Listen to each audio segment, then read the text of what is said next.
Okay, everyone take their seats. We're about to begin the proceedings, God willing. So, no? God willing, are you okay? We're going to begin proceedings. Okay. Willing, whatever it is. Okay. I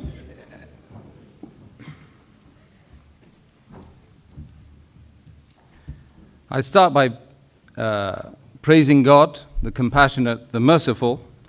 Assalamu alaikum. Peace be upon the whole gathering. Marhaba, welcome.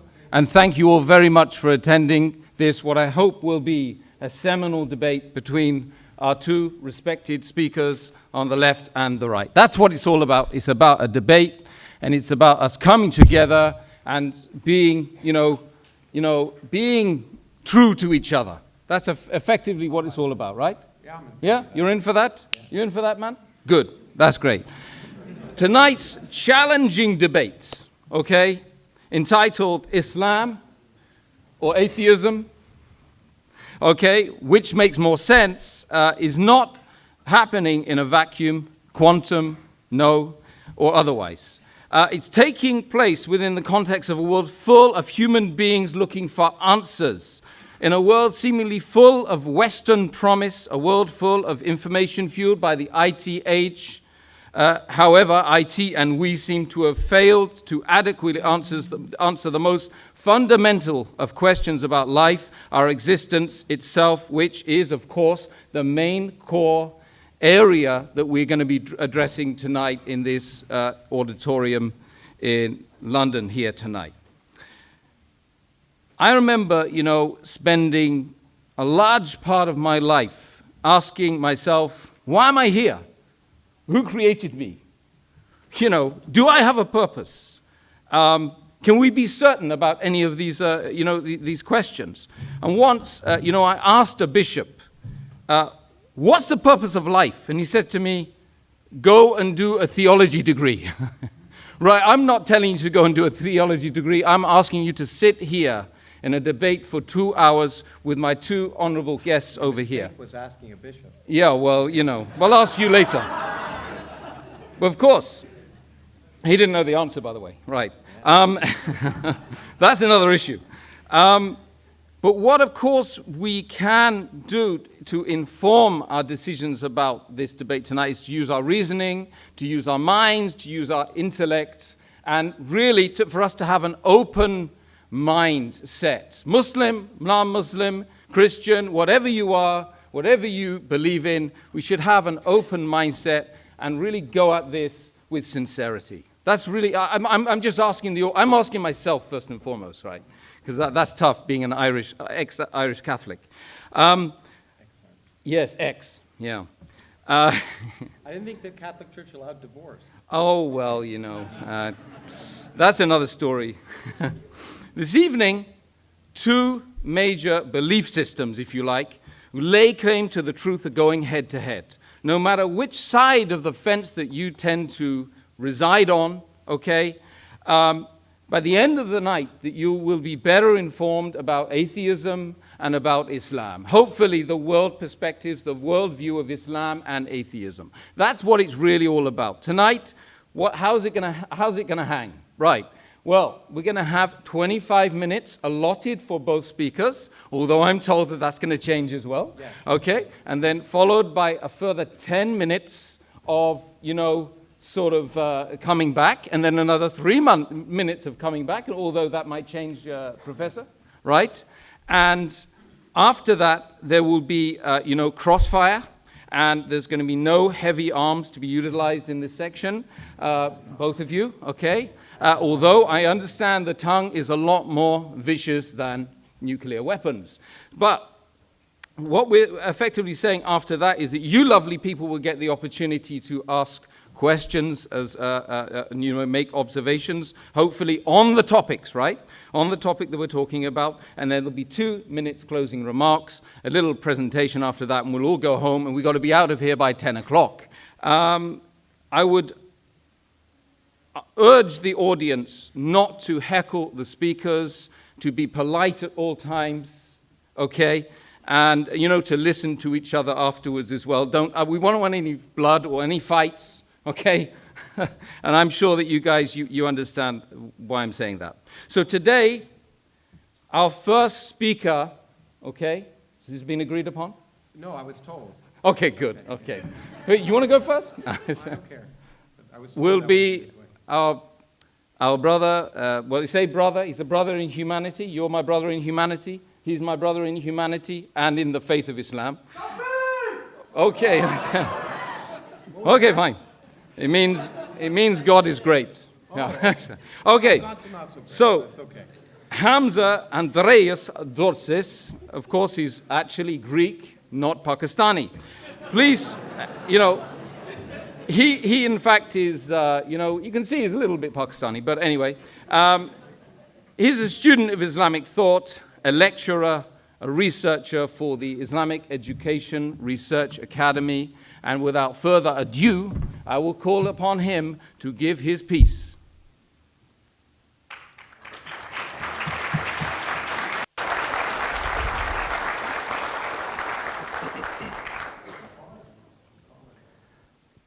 إن الحمد لله والصلاة والسلام على رسول الله. To proceed, respected Professor KrAUSs, guests, brothers and sisters, friends, relatives, I greet you with the warmest Islamic greetings of peace.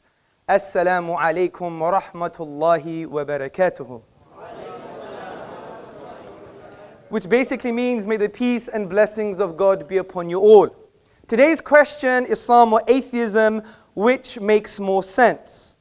I would argue that if we use our reason, our rational faculties, we will definitely come to the conclusion that Islam makes more sense. And I'm going to use two simple arguments to verify that claim.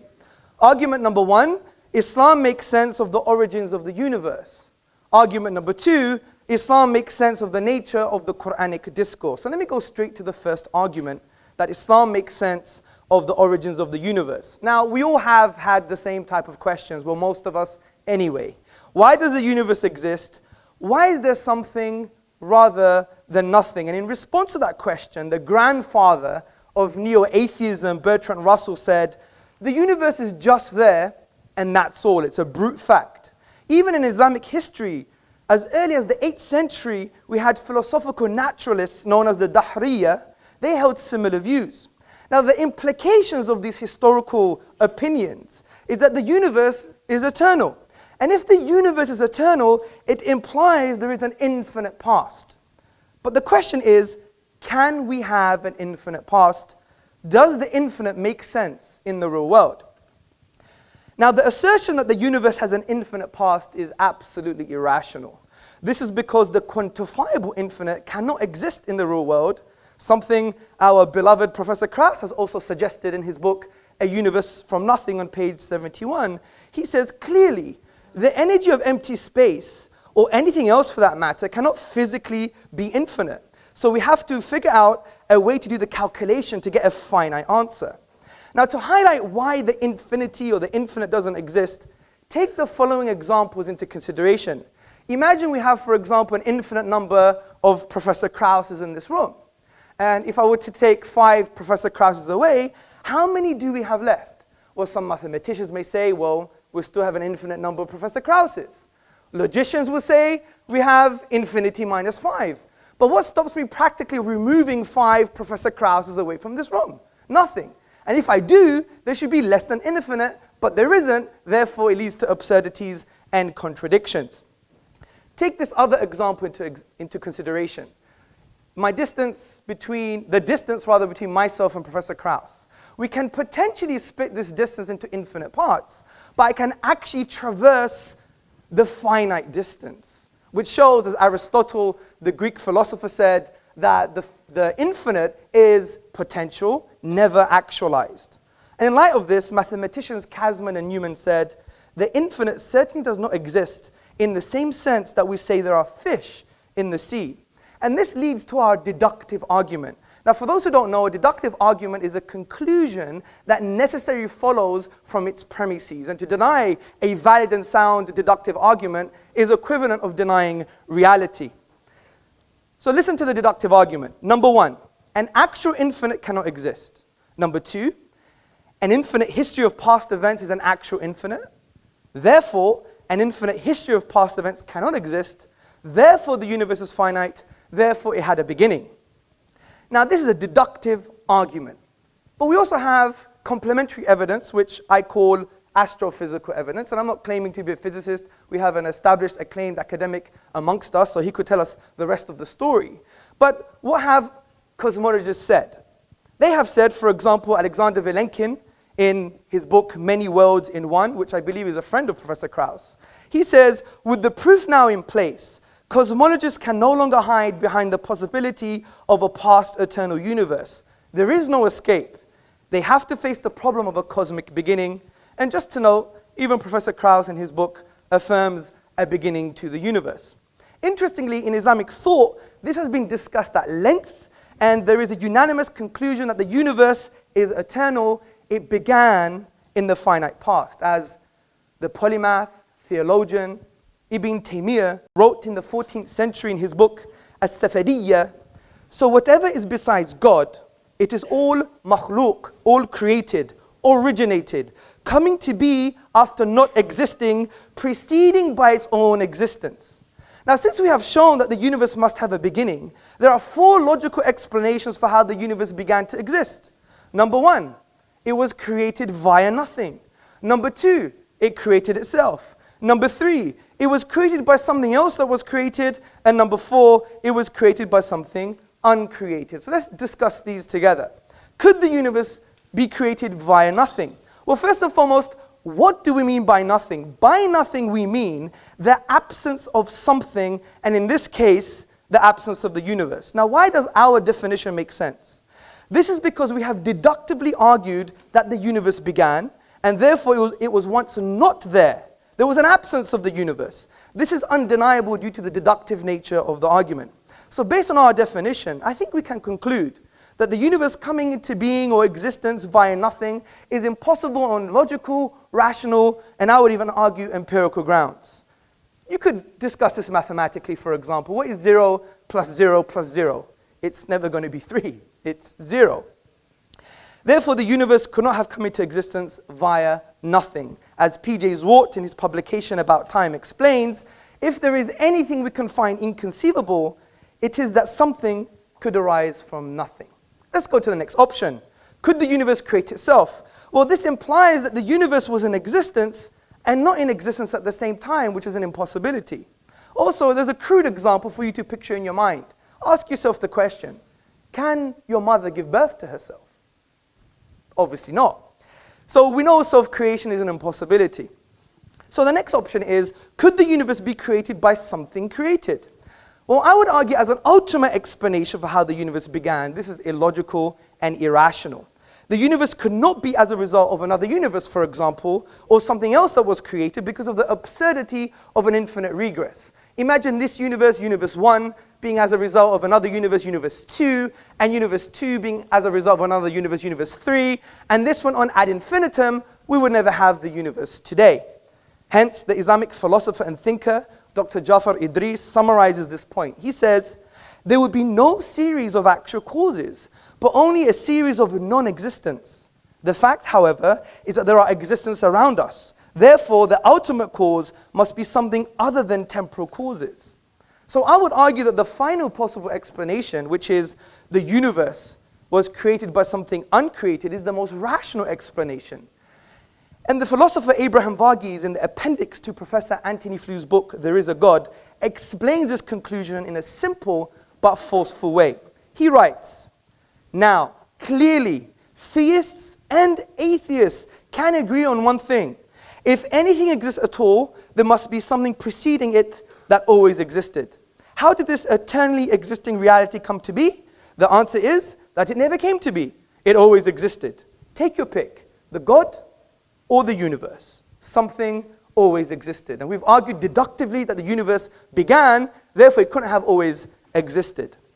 Now, this doesn't mean God exists. It doesn't mean Allah, Buddha, Jesus, Yahweh exists. Of course not. That's a leap of faith. We leave that to the atheists. The point I'm trying to make here is that if we continue with our rational argumentation, using our aql meaning intellect in the Arabic language, as the Quranic discourse says, أَفَلَا تَعْقِلُونَ, do you not use your brains? If we continue using our brains, our mind, we will conclude something quite profound. Number one, that this uncreated creator must be eternal by definition because he's uncreated.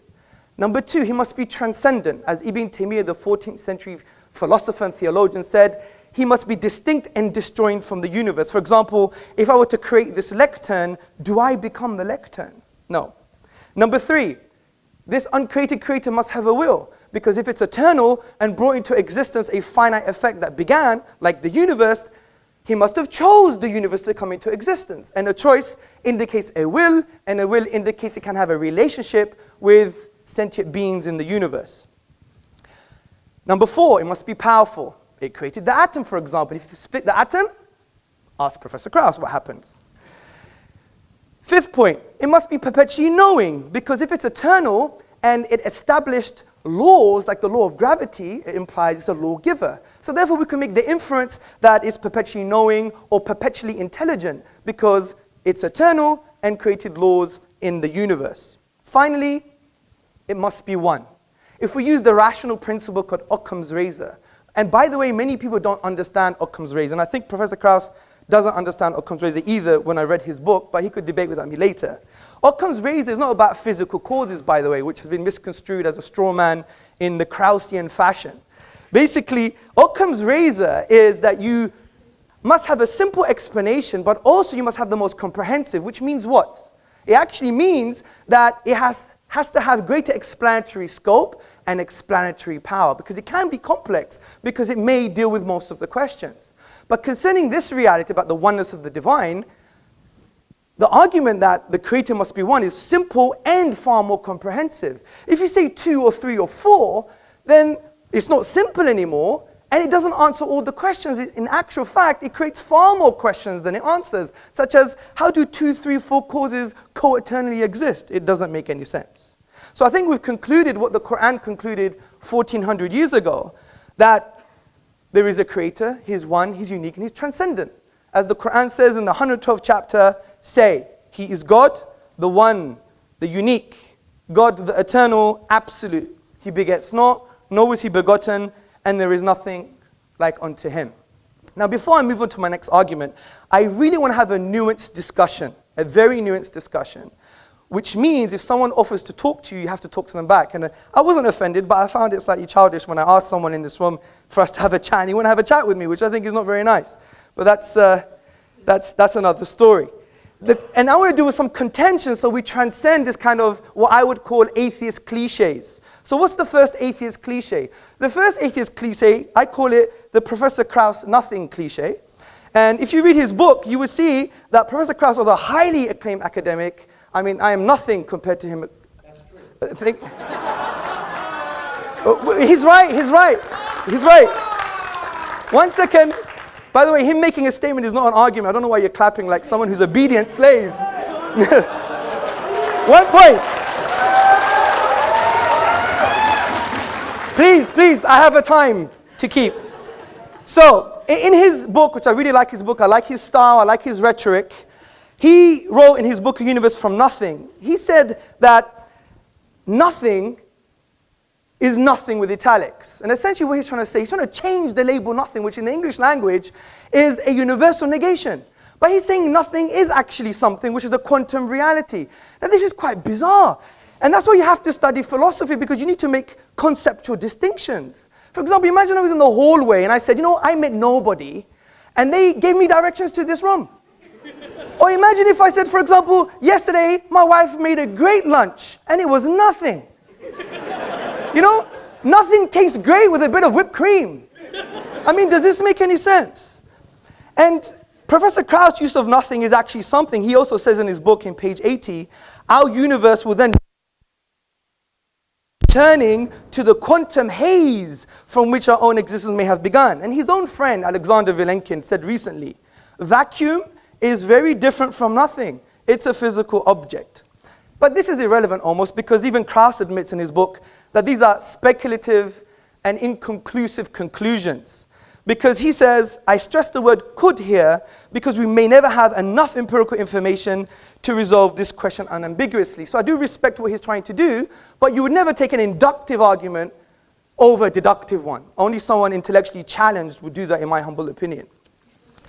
The second contention is that things can come into being without any cause. You have a quantum vacuum, a quantum reality, and there are some subatomic events that appear without no causes.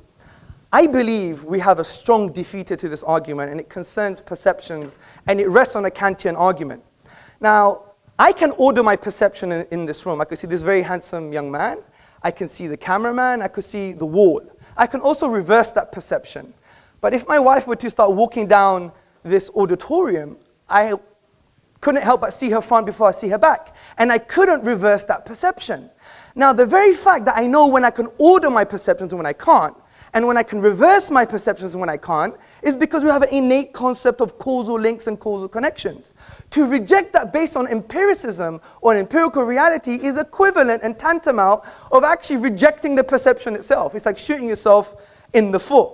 This is why the philosopher John Cottingham in his book Rationalism said, but on Kant's argument, we will not be able to recognize the event in the first place unless there were a rule that makes it necessary that the order of our perception should be thus and not otherwise. In short, the very experience of an external event already presupposes an understanding of causal necessity. So these are the cliches. Let's go to the next argument, which is the nature of the Quran. Now, the Quranic discourse has been described by Eastern and Western scholars as an intrusive and imposing text, which seeks to intrude into the inner dimensions of man. Now, this imposition is positive as the Quran seeks to positively engage with your intellect and with your psychological disposition. And the way the Quran achieves this is by asking questions. وَفِي أَنفُسِكُمْ أَفَلَا تُبْصِرُونَ. And in themselves, do they not see? Talks about the physiological reality, the psychological reality, even referring to things like consciousness. This is why Professor of Philosophy Shabir Akhtar, in his book, The Quran and the Secular Mind, A Philosophy of Islam, he describes what the Quran is trying to say with these verses. He says, nature's flawless harmonies and the delights and liabilities of our human environment, with its diverse and delicate relationships, are invested with religious significance. Created nature is a cryptogram of a reality which transcends it. Nature is a text to be deciphered, evidences accumulating in the material and social worlds and in the horizons jointly point to a hidden immaterial order. And you may think this is quite interesting for a 7th century book, but the Quran goes even further than this. It produces an intellectual challenge for the whole of mankind. The Quran says, وَإِن كُنْتُمْ فِي رَيْبٍ مِّمَّا نَزَلْنَا عَلَىٰ عَبْدِنَا فَأْتُوا بِسُورَةٍ مِّن مِّثْلِهِ وَادْعُوا شُهَدَاءَكُم مِّن دُونِ اللَّهِ إِن كُنتُمْ صَادِقِينَ. And if you are in doubt, talking to KrAUSs, talking to me, talking to everybody, if you doubt this book, which we have sent down to our servant, referring to the Prophet Muhammad sallallahu alaihi wasallam, upon whom be peace, then bring one chapter like it and call on your witnesses and supporters besides God, in kuntum sadiqeen, if you're truthful in this claim. Now, this verse is a basis for an array of arguments in the Quranic discourse, and we don't have time to talk about all the arguments. Historical argument, sociological argument, and a whole array of intellectual responses. But one I want to talk about is called the inimitability and the uniqueness concerning the Arabic language in the Quranic discourse, which Islamic theologians and thinkers argue that it is a miracle. Now, before I get into that, we have to now discuss what is a miracle. We have to define what a miracle is. Now, the word itself linguistically comes from the Latin word miraculum, meaning something wonderful. And the traditional Western philosophical definition of a miracle, as summarized by David Hume in his An Inquiry Concerning Human Understanding, he says it's a transgression of natural law. We don't agree with that definition. Because what are natural laws? Natural laws are just inductive generalizations of patterns we perceive in the universe. If something changes from the pattern or is different, then maybe it's part of the pattern. It's just based on induction. What the profound Islamic theologians and thinkers have done, they've redefined what a miracle is based on the Quranic discourse. And they have said that a miracle is an event that lies outside the productive capacity of nature, which means when you go to the nature of the event, you exhaust all possible naturalistic explanations.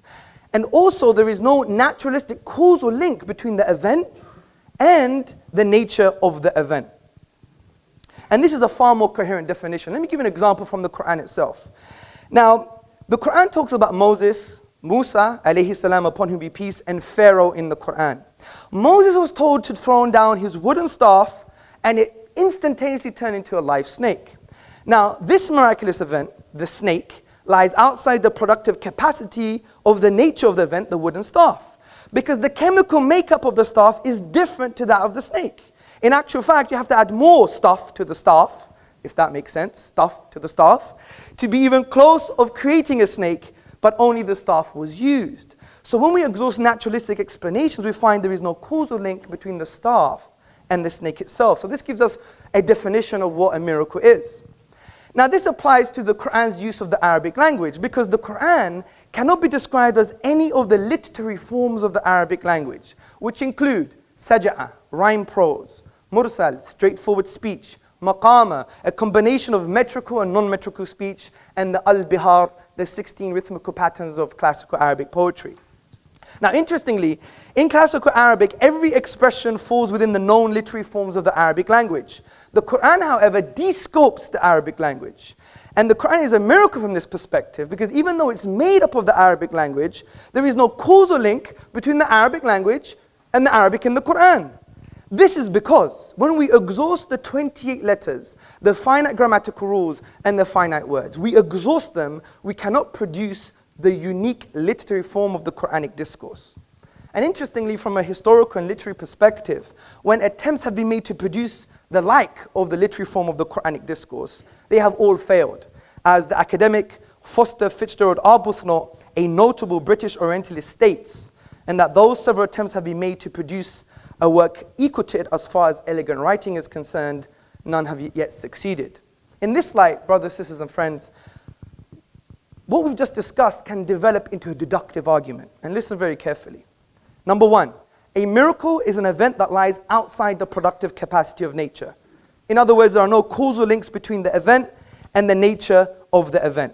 Number two, the Quran's literary form lies outside the productive capacity of the nature of the Arabic language. Its literary form cannot be logically explained using the Arabic language. Therefore, the Quran is a miracle. As Professor Bruce Lawrence from Duke University in his book, The Quran, a Biography, on page number 8 said, as tangible signs, Quranic verses are expressive of inexhaustible truth. They signify meaning, laid within meaning, light upon light, miracle after miracle. So we have two key arguments that are based on deduction, not just induction. And to challenge a deductive argument, you have to challenge the premises, and I hope Professor KrAUSs would do that. So let's go to some contentions. What about Shakespeare? Shakespeare is unique. But this is a very shallow contention. And I even heard this from Dan Barker in our debate in Minnesota. And he didn't do his reading. Basically, Shakespeare is not unique from the perspective of the structural features of language, the literary form. Rather, it's aesthetic reception. The kind of argument we're talking about are the structural features of the Arabic language. And if you look at Shakespeare, he used the iambic pentameter, the trochaic verse, the blank verse. And many English literateurs use the same kind of structures. And if you go to the book, the Oxford Dictionary of National Biography, you will see that Shakespeare has been compared to Francis Beaumont, John Fletcher, and other playwrights. So he's not unique or inimitable from the perspective that we're talking about. Finally, the last contention is, but I'm not an Arab. How would I know? Well, we could use another argument called rational deduction. Now, rational deduction is a thinking process where you take a universally accepted statement and from that draw logical conclusions. And no one would deny universally accepted statements from academia or from authorities that are valid and sound and authentic. Because this is the realm of epistemology, the study of belief, and a valid source of knowledge is actually testimony. If you read the works of Professor Cody and Professor Keith Lehrer in the Epistemology of Testimony published by Oxford, you will see it's a grounded argument which we could discuss later. So the authentic and valid testimony concerning the Quran is, no one has been able to challenge the Quran and produce its literary form. If that is true, then we could draw logical conclusions without even knowing one letter of the Arabic language. We could say, well, could it be from an Arab? Could it be from a non-Arab? Could it be from Muhammad upon whom be peace? Or is it from the divine reality? We know it couldn't be from an Arab because they all failed, especially the best Arabs at the time. We know it can't be a non-Arab because you have to know Arabic. We know it couldn't be from Muhammad upon whom be peace because all human expression, if you have the blueprint, you can replicate it. Just look at some replicas of Picasso and Monet in art, and therefore it must be from the divine. So from this perspective, we've dealt with some outdated cliches because I really want a nuanced and frank discussion. I really do. And I hope I do have that with Professor KrAUSs. I respect him dearly, and I respect all of you. Obviously, we're going to have a pun here and there, but you know, that's the whole point.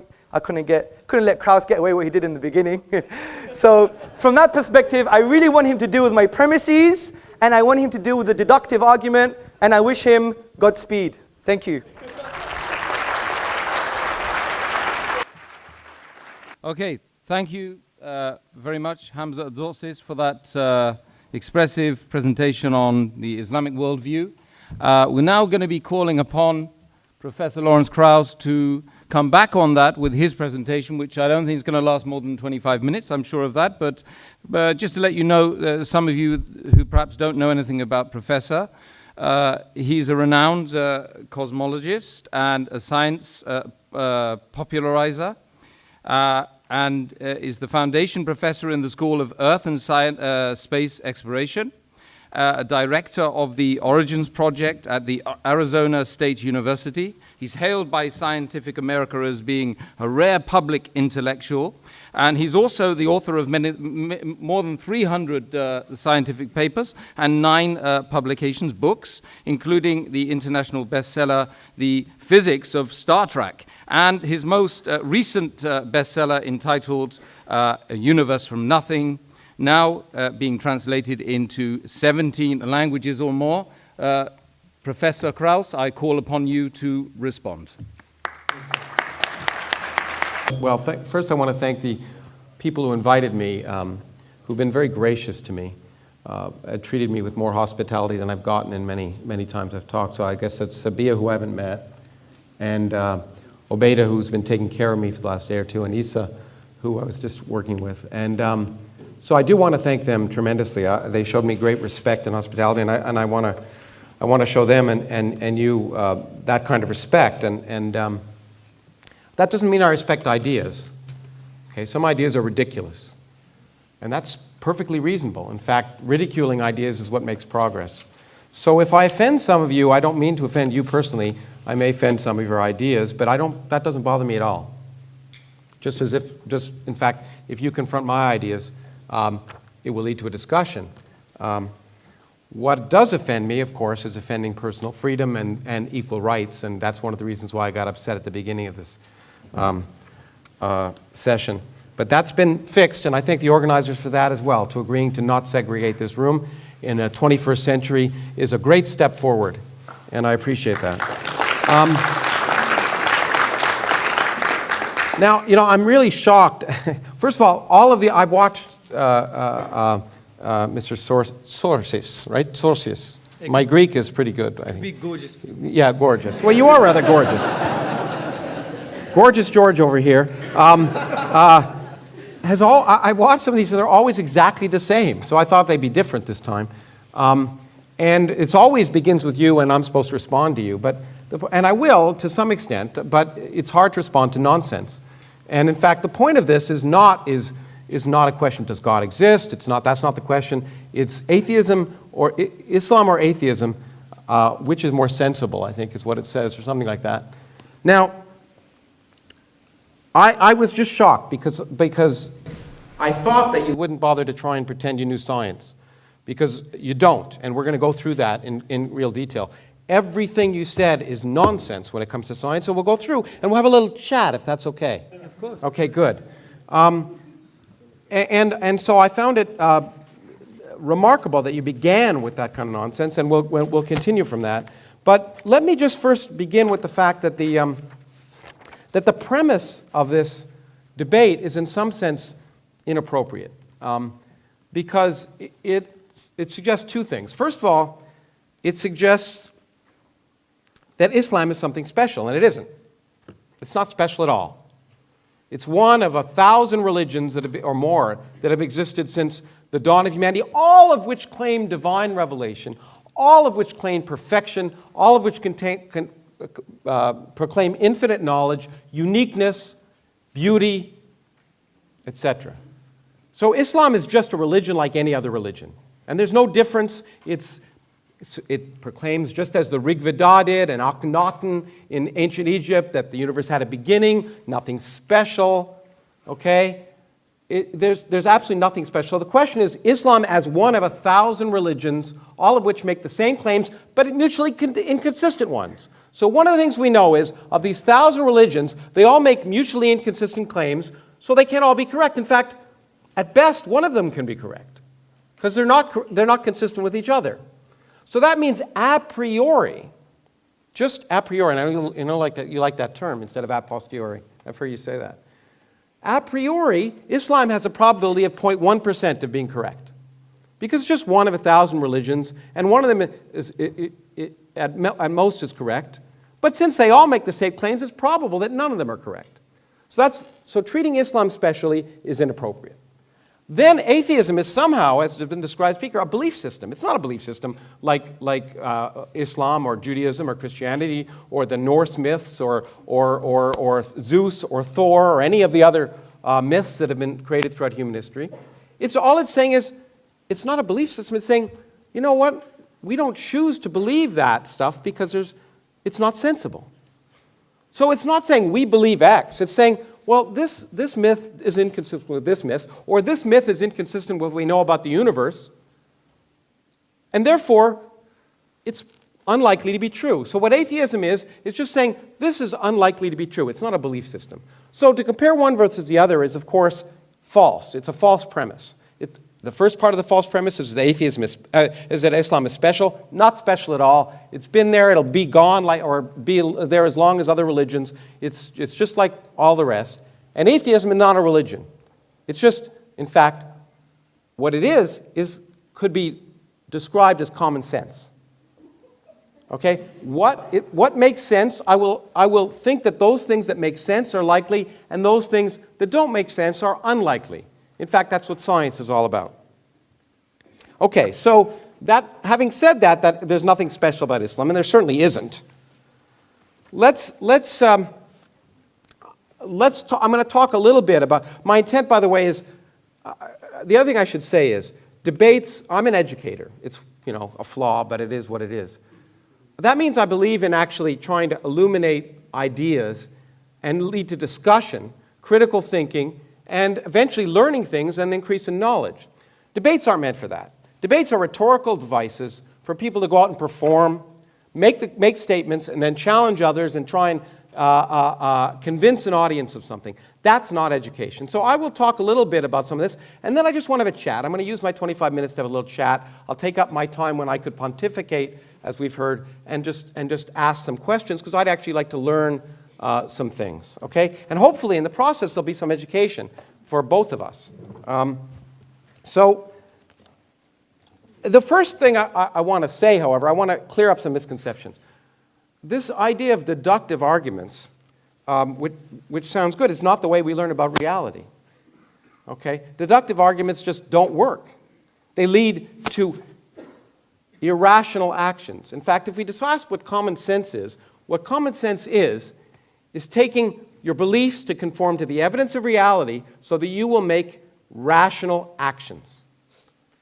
If you force your reality to conform to your beliefs, you will make irrational actions.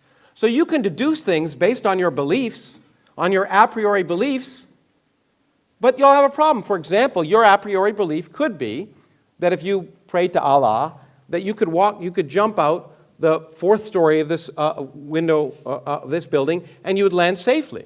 Okay, that could be an a priori belief. And in fact, you could deduce, based on all your beliefs and all of the evidence that you're a good person and Allah would take care of you, or whatever you want to call it, that you'd be fine. I would take the elevator down, and only one of us would be walking at the end. That is not deductive. It's based on empirical evidence. Okay, now, so arguing that something doesn't make sense to you is based on the fact that the assumption that you know what's sensible in advance. But we don't know what's sensible in advance until we explore the world around us. Our common sense derived from the fact that we evolved on the savannah in Africa to avoid lions, not to understand quantum mechanics, for example. As I've often said, common sense, our deductions might suggest that you cannot be in two places at once. That is crazy. But of course, an electron not only can be, but it is. It doesn't make sense because we didn't evolve to know about it. We've learned about it. We force our idea of common sense to change. It's called learning. Some people would rather read an ancient book than learn. And this has been a very good evidence of that. For example, to say something is inconceivable just means you can't conceive it. But the great thing about the universe, and the reason that I do science, is that the universe has a much greater imagination than we do. In fact, there are more things in heaven and earth than are dreamt of in your philosophy. And that's what's wonderful about the universe. Things that are inconceivable happen all the time. And what that does is that expands our mind. And expanding our minds to conform to the evidence of reality is common sense. And that's what, when you call atheism, that's what that is. That's just saying, I'm going to accept the evidence of reality, and if something seems like it contradicts the evidence of reality or is irrational, I should question it. Now, there are a lot of ideas which gorgeous George over here, no, Mr. Tzortzis. Tzortzis. I've been to Istanbul and I'm trying to learn Turkish, but Tzortzis, Mr. Tzortzis. It's okay. Do you speak ancient Arabic, by the way? I could read and do a bit of grammar. A bit of grammar. You don't speak it then? No. So your presumption that it's beautiful ancient Arabic is just a presumption. You actually don't know what you're talking about. No, it's not. Okay. I'll respond Okay. I just wanted to ask that question because I don't speak Turkish. I wanted to see if you spoke ancient Arabic. Well, I just want to ask, do you speak ancient Arabic? Yes, I do. Fluently? No, but I do speak it. Okay, but not fluently. كيف حال?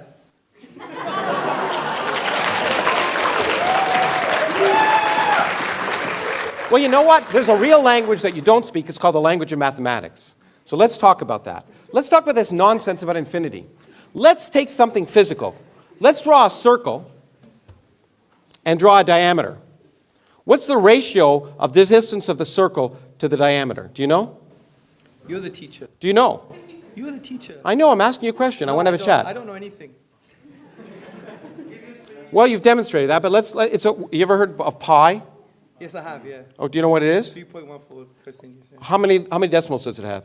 I don't remember. An infinite number. Yes. Okay, so the physical distance of the ratio of a diameter of a circle to its circumference is an infinite number. Yes. What do you know? Now, when we talk about, what's amazing to me is you quoted Aristotle as the basis of science. Of course, Aristotle was the one that told us objects fall in proportion to their weight because he actually didn't do the experiment. He deduced it based on what he wanted. Galileo, of course, did the experiment, right? And we know, let's do the experiment here in front of you. So I'm going to take this object and this object. Yes. Aristotle would tell me which would fall first. Will you tell me which would fall first? Guess, if you don't know. The book. Okay, look, you were right. Great. Okay, good. Why? Because there's resistance. Resistance to what? To the paper, right? Okay, exactly. Aristotle didn't know that. Yes, he didn't. Okay. Aristotle also claimed that infinity was impossible because indeed, as you pointed out, the distance from you to me could be divided into a half, and then a quarter, and then an eighth, and then a 16th, and that's an infinite thing. It makes it impossible. Yes. Well, the thing that Aristotle didn't know how to do, and you don't know how to do, is to sum an infinite series. 1 plus a half plus a quarter plus an eighth plus a 16th adds up to 2. Yes. Okay, so that kind of argument that infinity is impossible, it just doesn't make sense mathematically. Infinities do occur. Now, it is true in my book that I said infinite density or infinite energy is a concept that appears to be in contradiction with the evidence of physics. But that doesn't apply. All infinities are impossible. In fact, space could be infinitely large. There's no presumption that space isn't infinitely large. It could be. What we now know about physics suggests it probably isn't, but there's no law of physics that says space can't be infinitely large. So this notion that you deduce that infinity is impossible because you don't like it is just not the way the world works. Because infinities happen all the time, whether you like them or not. Not only that, it doesn't lead to irrational actions. Mathematicians have a way of dealing with infinity. We can add infinities. We can take numbers and an infinite series that, for example, the series 1 plus 2 plus 3 plus 4 plus 5 plus 6 plus 7 to infinity actually has, in mathematical terms, can have a finite sum. It's minus 1/12, if you wanted to know. Okay? It may not seem logical to you. It may seem inconceivable to you that the sum of a series of positive terms, each of which is bigger than 1/12, could end up being minus 1/12. But the fact that it's inconceivable to you just means you're ignorant. Thank you. Okay. Now, this idea that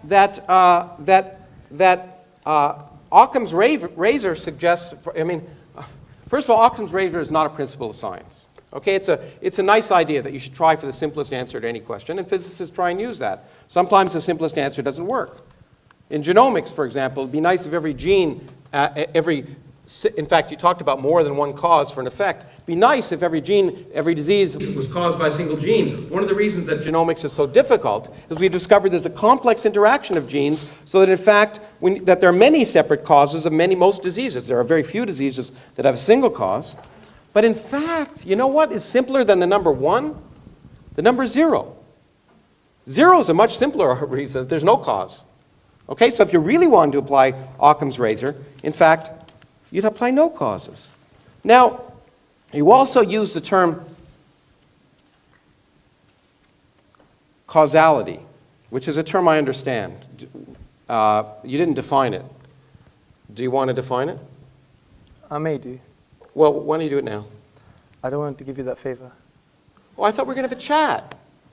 Yeah, but I want to have a chat, not a chat. So it's less rhetoric, more connection. No, let's have a chat. No, I think we talked about rhetoric. We were talking about the lecture you just gave. I want to have a chat. I'm asking you a question. Do you know what causality means? You use the term. Yes. Okay. Well, if you use a term, you should know what it means. Yes, Okay, I have my you use it. definition. I have my definition. Okay. Well, I'll define, and that's cause precedes effects. Does that sound good? No, that's the wrong definition. In my Okay. opinion. Well, I'd like to learn what it is. Well, for example, there's an interesting book about the quantum physics and causality, and the philosophers of science and scientists have disagreed on a specific definition. So they've reduced back to a fundamental definition. Do you want to have a chat or a chat? You quoted a book on physics. Yeah, I haven't finished yet. Physicists don't disagree about the definition of causality. Have you presumed your results here? Do you No. really want to connect with me as a human being? No. But you've asked me a question, you're answering it for me? I mean, come on. You quoted physicists. Go on. I said scientists. Okay. Now, which is the same, I agree. Now, so from my limited knowledge, and I do believe it is limited, of course, is that the agreement has been on something which produces an effect, which includes, therefore, you can have something called asymmetric spontaneous causality, where the cause exists prior causally, but not prior temporally. So there is a whole range. What's prior causally, not prior temporally? Prior causally means that there is I'll give you an example. The Kantian example was you have an infinite ball that's on an infinite pillow. Now, they both, time doesn't exist here, but you're not going to say the indentation is not as a result of the ball. So there is a causal dependency there, and time is out of the window. So we could discuss causality until the cows come home, but it's not as simple as what you're trying to say in terms of that. It doesn't presume temporality, do you see? Well, I think it does. I think, again, if you think carefully about what you just did, Okay. the ball doesn't create an indent in a pillow. And by the way, you used infinite. I thought we weren't allowed infinite. But anyway. It was an example. Yeah, well, it's an example of a physical example, which you said doesn't exist if it's infinite. But it doesn't matter what's infinite. A pillow here, a finite pillow and a finite ball. Yes. Okay? There's an indent. Of course there is, yeah. Okay, was the ball there or not? Well, my example wasn't based on finitude. It was based on they're both infinite. Well, but if the ball isn't on the pillow, it doesn't create an indent, right? Yeah, of course, yeah. Okay, so it had to be. So was it put on the pillow or not? Well, that's irrelevant. You're damning the Well, example. then That's a logical fallacy. No. Get the point I'm the trying point to say. is that the physical causes have physical effects. So either the ball is on the pillow or not. Now, the point about causality is that the interesting aspect of it is that it's an interesting physical question. But what if there's no before? Let's take, you talked about the cosmology. So let's take general relativity, whose equations I'm sure you don't know. And I said I don't know take it back to anything. the beginning. You made it very clear that the beginning of the universe is very important. You deduced it, but in fact, deduction doesn't matter. The point is, the universe, our visible universe, did have a beginning because we can measure it. Whether we liked it or not, or whether we think it's sensible or not, it actually did have a beginning, a factor not in dispute. our universe had a beginning. Now, however, the laws of physics tell us, right now, if we extrapolate back to the beginning, that that if we took it at face value, that time didn't exist before t equals 0. So if time doesn't exist at all, the sense of cause doesn't even make sense. And this is the key point. In science, we have to realize that our common sense notions sometimes go out the window. When we observe effects, they have causes. But at the beginning of time, when time itself may have come into existence, then that question becomes a bad question. Philosophers can debate it, people can write it down, but it doesn't matter. Now, the other thing I will say is you've somehow talked to me about the fact that the Quran as a literary document is different than other literary documents. And you've given some arguments, and I understand. What I actually did this the other day, because I've seen you give this talk a gazillion times. I actually input in a computer a lot of Arabic words and asked them to produce it at random, and I produced 2 sentences from the Arabic from the Quran in 11.6 seconds. My computer speaks neither Arabic nor is Arab, but produced those incredibly divine words. Now, the other question, of course, I would have is, and this is a common sense question, is why did God choose Arabic, or Aramaic, or Greek? I mean, doesn't he speak English? Or the Americans always think he does, which is why they invented the Mormon religion. So the question I want to ask is, what makes sense is to ask not the details of the Quran, which I don't want to dwell on, because it's just one of 1,000 different religions, all of which make the same claims, and all of which, if you look at them a priori, are equally ridiculous from a priori common sense notion.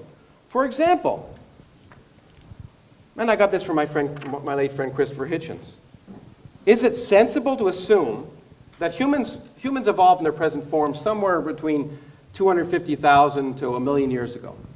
So you have a God who creates a universe and has 4.5 billion years of life evolving, and then Homo sapiens evolve and live in incredibly awful conditions and for 250,000 years, and suddenly, in the middle of the desert, in a cave where no one can see it, he takes some poor schmo and says, I'm going to tell you the truth. And not only that, I'm going to allow you to save humanity. And in fact, if people don't believe you, they're going to go to hell for eternity. And we can talk in great length, in great sadomasochistic length, about the torture they're going to have, and we can all enjoy it. Now, what about all those poor 250,000 years of people, of real people who were struggling to exist and survive, those poor people who were existing before that God decided to give his revelation to Muhammad? Why that? Why would a sensible God wait that long? And of course, the interesting question you have to ask is, why are the revelations always done when no one can see them? If you're asking a court of law, you'd say, well, you know what? It just doesn't make sense. Why don't once it doesn't call down from the sky so everyone can hear them? Why is it always given to people in private who then claim they've had a revelation? Now, why should I believe Muhammad's revelations any more than anyone else's? In fact, there's a young woman in the United States, in my country, who, as you know, had a revelation. You may know this. She had a revelation. God told her to drown her 4 children in a bathtub. And she did. Because God told her. She heard it.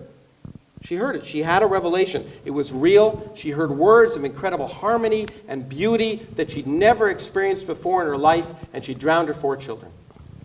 Okay, now she's in a mental hospital for good reason. Because there's no evidence. That a sensible person would believe to suggest that God was telling her to drown the 4 children.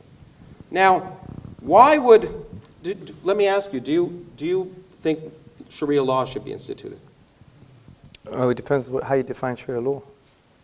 Do you know anything about Sharia law, sir? Well, I was going to ask you about it. I will teach you in the next round. Okay, good. Do you think, for example, that blasphemers should be punished? Blasphemers meaning? Maybe if I say, let's just say, and forgive me, let's just say I say that someone who married a 9-year-old girl is a pedophile. Yeah. And maybe that person is a prophet. Is that a blasphemer? Is that worth being punished for? Well, I think you should be educated first and foremost. No, maybe, I'm not saying it happened. But let's say I said that, I made that claim. Should I be punished? In a court of law with justice, there will be a form of punishment, yes. Okay. So what about if I openly questioned the existence of God? In fact, said openly and preached in a room that there's no God. Is that worth punishment? This is full in our history. We don't have a problem with intellectual debate and dialogue. Okay. I even mentioned the 8th century Dahriya. So if I say that Allah is not God, but Thor is God, and people should worship Thor, and I go, and that it's not blasphemous. Well, it's wrong and it's Okay. childish, but Okay. I will have a discussion. But it's blasphemous to suggest, is it blasphemous to suggest that Muhammad isn't a prophet?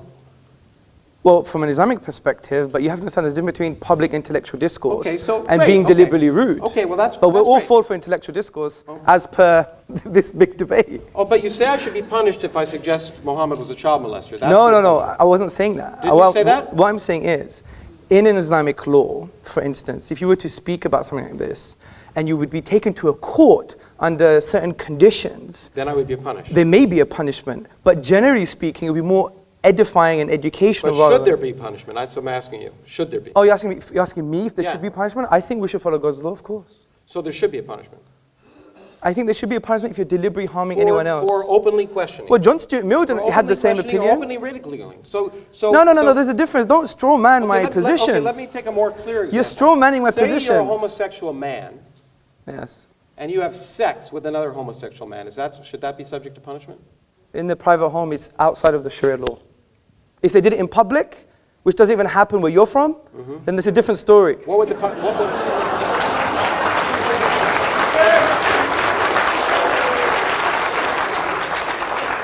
Where am I from?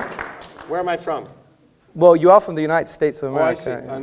see. And so it doesn't even happen in where I'm from. Now that's rude. But in any case, How's but that it does rude? but the good I thing thought about you're an it is empiricist. It does happen where I'm from. All the stats. So two people you know. in Arizona are out in the desert having sex because they really get turned on. Yes. And they're both men Yes. and they have sex together. Yes. Okay? Is that punishable? If there's no one in the desert, no, it's not. Okay, let me ask you another question. Is homosexuality wrong? In the Islamic tradition, it's a sin. Okay, now here's an idea of why common sense should tell you that Islam, like many other religions, is not common sense. Because of course homosexuality is perfectly natural. In all animal species almost it's natural. It occurs with a 10% frequency. Okay? In fact, there are good evolutionary reasons for homosexuality. So in that sense, there's no reason and a fundamental... Why would a God who thought it was a sin make it natural among all species? I don't think the sheep, by the way, which 10% of sheep are long-term homosexual relationships. Okay? Why would a God who thought it was a sin create sheep who don't have a soul, who aren't able to think about it, be homosexual? That's the kind of nonsense that we have to ask, and the only way we can determine if it's nonsense is by looking at the world around us, not by deducing it, not by listening to the words of ignorant individuals and Iron Age peasants who didn't even know the Earth orbited the sun. Wisdom and learning comes from observing the world around us, and we shouldn't take our wisdom from people who didn't even understand the way the world worked. Thank you. How long did that?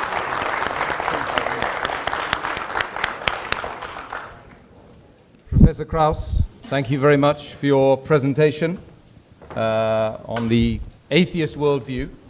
It's not a worldview. I think repeated I think it was actually more like a dialogue, nice to chat between you two guys. Actually, Yes. I was wondering whether I should jump in and stop you guys. You know. Anyway, I'm sure Aristotle and Plato did the same thing. But now we've got something to sort of come back on from Professor. He's given a lot of food for thought, and no doubt Hamza, in about 10 minutes, Thank you. possibly come back and answer some of those contentions brought up by Professor KrAUSs. Thank you very much, Professor KrAUSs. Audience, first and foremost, I think most of what he said was a red herring. A red herring is this very smelly fish that you pull across the path of running dogs. And the reason it was a red herring because he said that I spoke about science. I specifically said He knows better than I do. I specifically didn't use it as my key argument for the finitude of the universe, and he wanted to correct me on something that I didn't even mention myself. This is what you call not rhetoric, not intellectual argument, it's what you call sophistry. It's rhetoric with crap, frankly. Now, and I'm not saying it to be rude, because it's a typical KrAUSsian fashion. A KrAUSsian fashion trying to win over the whole audience, make a hoo-ha in the beginning. And you know, imagine I did that when I walked into, one day I had interfaith dialogue. And imagine I walked into a Jewish mosque or a hall that was public, and I basically said, I don't want to do things your way, but I want to discuss with you, but I'm not going to do things your way. Is that tolerance? Is that how you connect with other people? He wants to know about our tradition, but he won't even ask them, why do you have this? And another straw man, justice and equal rights. You think they're saying that because they don't have any justice or equal rights? My wife is up there, ask my wife. What's the matter with you? See, these presumptions from Fox News, you're an academic, but when you talk about Islam, it's based on the Fox News narrative, and I'm going to expose this in a minute. Now, the first point I want to make.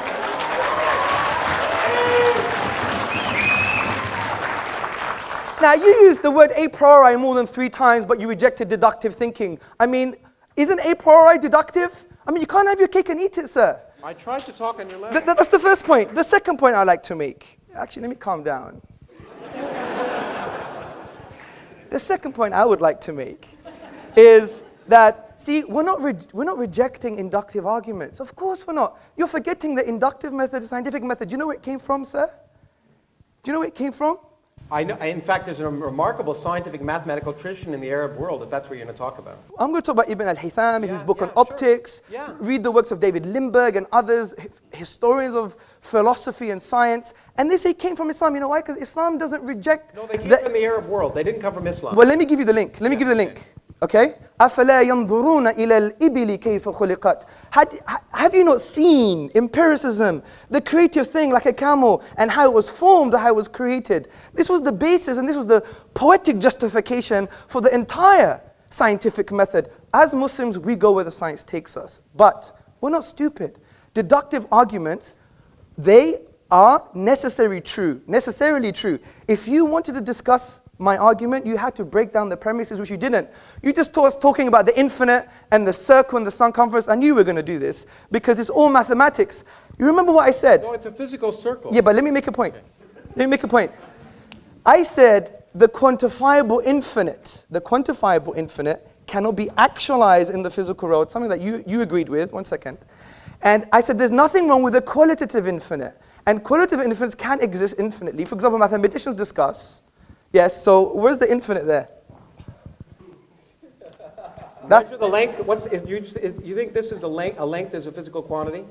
That is. Length that is. a physical quantity? That is, yeah. Okay, the length of this and the length of that, okay, the ratio of those two lengths is an infinite number. Yes, of course it is. Okay. But what is that length?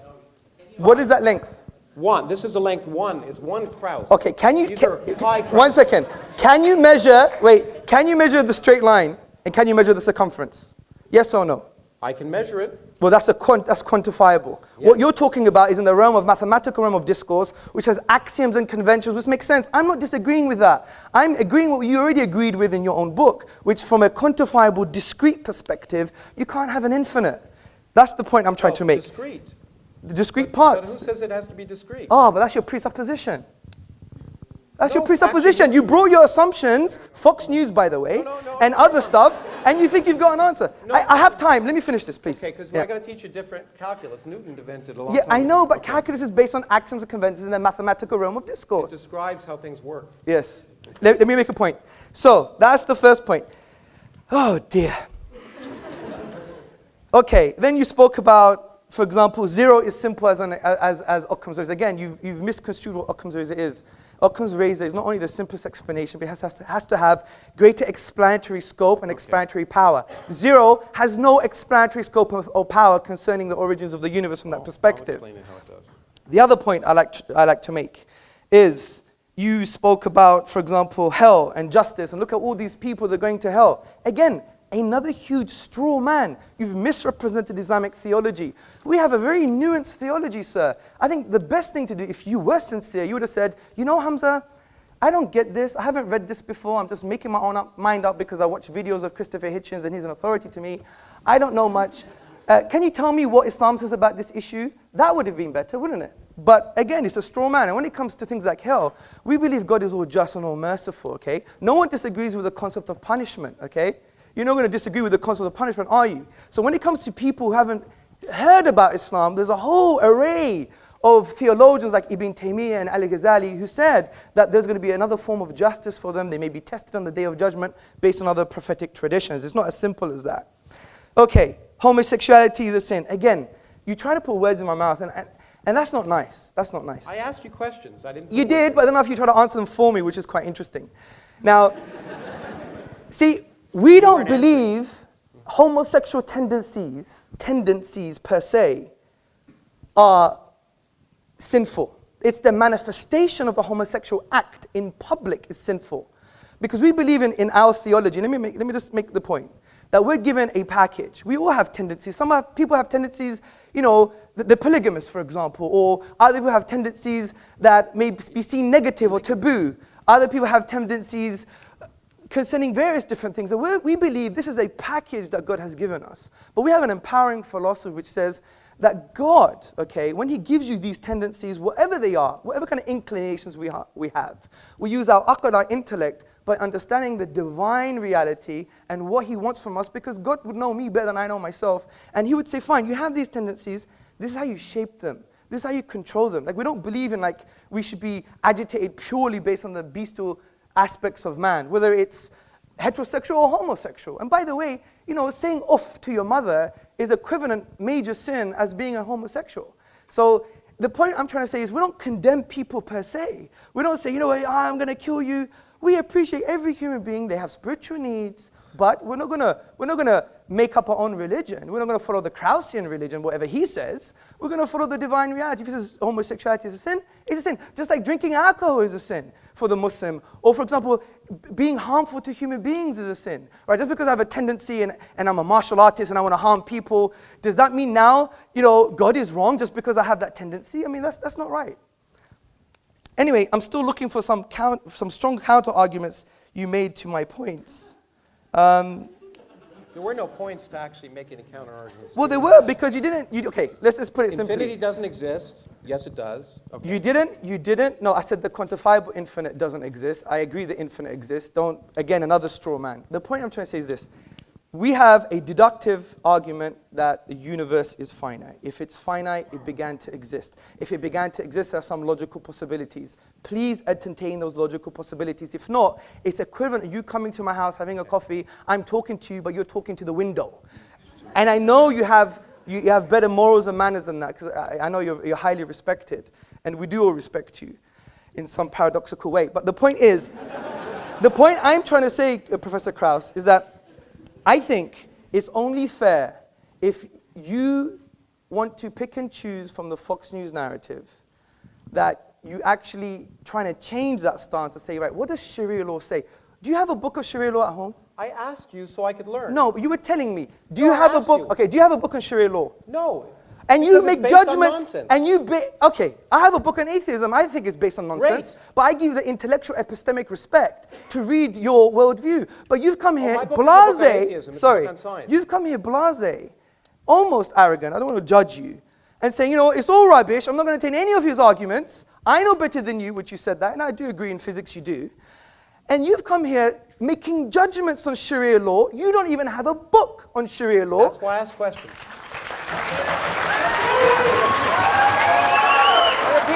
And the point is... Look, I'm sorry, that's why I asked questions. I asked you questions so I could learn. I asked what you thought as someone whose opinions I'm supposed to respect. And I wanted to know, did you think it was wrong? And I wanted to know why. There's no sense why homosexuality is wrong. I wanted to know what common sense tells you that homosexuality is wrong, except some self-proclaimed prophet telling you with no evidence. There's a different point. Okay.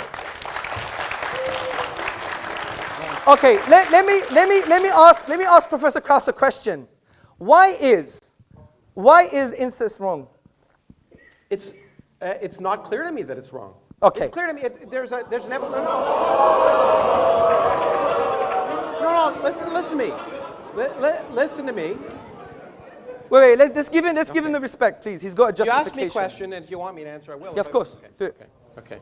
The point is, most societies have a taboo on incest, and it's an empirical one. Generally, incest produces genetic defects. Yes. Okay? And so in general, there's a physiological reason and a societal one why incest is wrong. Yes. Okay? But if you ask me the question, is it, and this is an interesting question, by the way, there's an ingrained incest taboo in almost all societies for that reason. Sure. Because societies want to persist, so it works.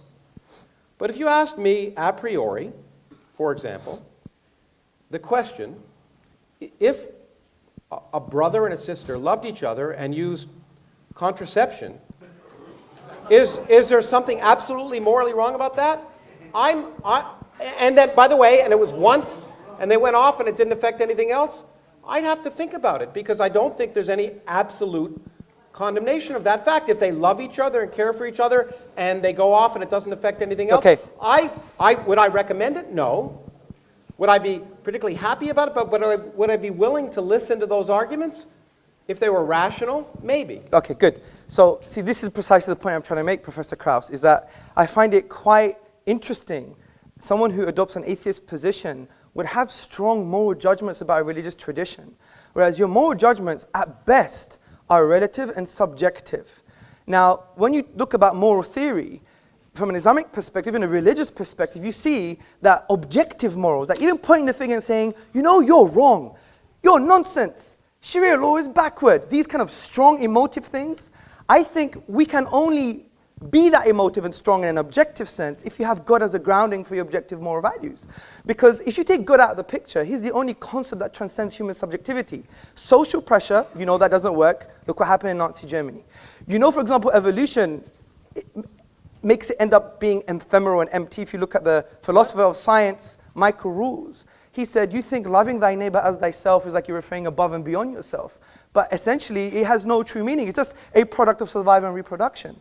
So from this perspective, you don't have an ontological grounding for objective moral truths. The best you could do, what a lot of atheists have done, is, well, we believe in moral realism, which is moral truths are just moral truths because they are. Well, Islam just is, and the Prophet Muhammad upon him peace just is, and the Quran just is. That's not an argument. So the reason I asked you that question, sir, was to say, how on earth, from an intellectual perspective, can we point the finger at religions from a moral perspective? And especially today's the irony is most of your articulation against Islam has had a moral vibe to it, not a rational one, because you didn't deal with the premises of my argument. I did. No, you didn't. You talked about infinity and... I talked about causality, infinity, the words that you were throwing out. Yes, and what did you say about causality? I said, in fact, that it's quite likely that beginning of the universe causality isn't a good question. But if you understood the physics, you'd understand it. Your presupposition of causality... No, it's not my presupposition. It is. It's time doesn't exist. Yes. Space doesn't exist. Okay, think about the statement, something produces an effect. Mm-hmm. Where is time as a definition there? Produces. No, it could be atemporal. What do you mean atemporal? You Well, explain to me clearly what you mean in a physical way. And Okay. Don't just give me English language. Give me a physical example. Okay, let me give you, like your nothing is a physical example, yeah? Well, you haven't described what my nothing is yet. You read the preface, like a number of people did, but I don't know if you got very far. In the Actually, book. I read the whole book. I liked it. What's my nothing? Your nothing is... What is my nothing? Your nothing is quantum. No. It is. No. No space, no time, no laws, no nothing. But that's still a quantum haze. No. That is. No, there's no quantum. There's no universe. There's no universe. Nothing. Zero, zip, nada. So why did you say in your own book then that we will reduce to our own quantum haze? Hamza, can I Well, he took a lot of interrupt? my time. Yeah. Well, but did you? It's You kind took on of my time and dissolving answered my into a question. discussion. So we'll continue the discussion. Oh, we I don't will do. plan to pontificate. No, of course. Okay. Yes. Okay. Thanks very much, Hamza. Please come and sit down, brother.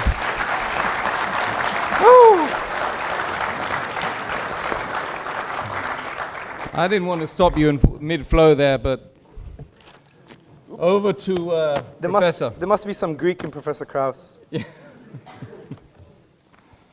Look, okay, well, we can continue the discussion because it should be a discussion. My point is that the question, I repeat again, is what's more sensible? And what's more sensible, ultimately, is what produces more rational actions. And I'm sorry, if you talk about tolerance, I get so tired of hearing people talk about tolerance, but then I hear people talking about blasphemers. I should be allowed to blaspheme all I want, because ridicule is an important part of inquiry and discussion. Sometimes ridiculing something illuminates it. And I hear about blasphemers. I hate to say it, and this may be a complete misapplication of Islam. It could be that Islam, as it's practiced in many countries in the world, is a misapplication of Islam. But all I can see is intolerance when I see those principles applied. Intolerance to blasphemers, intolerance to homosexuals, intolerance in general. Now, the other thing I want to say is this God, if we ask what's sensible, why would we think that this unproven God that is supposed to be the basis of not just Islam, but all religions, different gods, different characteristics, but the Islamic God, much like the Judeo-Christian God, is a real creep. This is a God worse than Saddam Hussein. Instead of torturing you just for your life, tortures you for infinity. Forgive me the word, but eternity. Let me use that word. Eternity for not believing. For not believing, you're tortured for infinity. The tortures are actually described in the Quran, and you know it as well as I do. And the point is, if you just ask yourself common sense, if you were a divine being, say you had an ant colony that you made in your house, would you be offended if those ants didn't pay homage to you well, let's start with 50 times a day before Muhammad cut it down to 30 and then 5. Would you be offended if those ants didn't pay homage to you 5 times a day? And if they didn't look up to you or didn't recognize your existence, would you destroy them? No, I mean, it just seems so petty. So why should we believe in a hateful, unmerciful, petty, sadomasochistic, homophobic, sexist God? It's just irrational. It's not sensible. There's nothing. And the point is, and I don't want to single out Islam here. And I know I'm offending some people, but the same is true for the God of Moses. Okay? If you really believe that the scriptures were literally true, the morals in that book are reprehensible.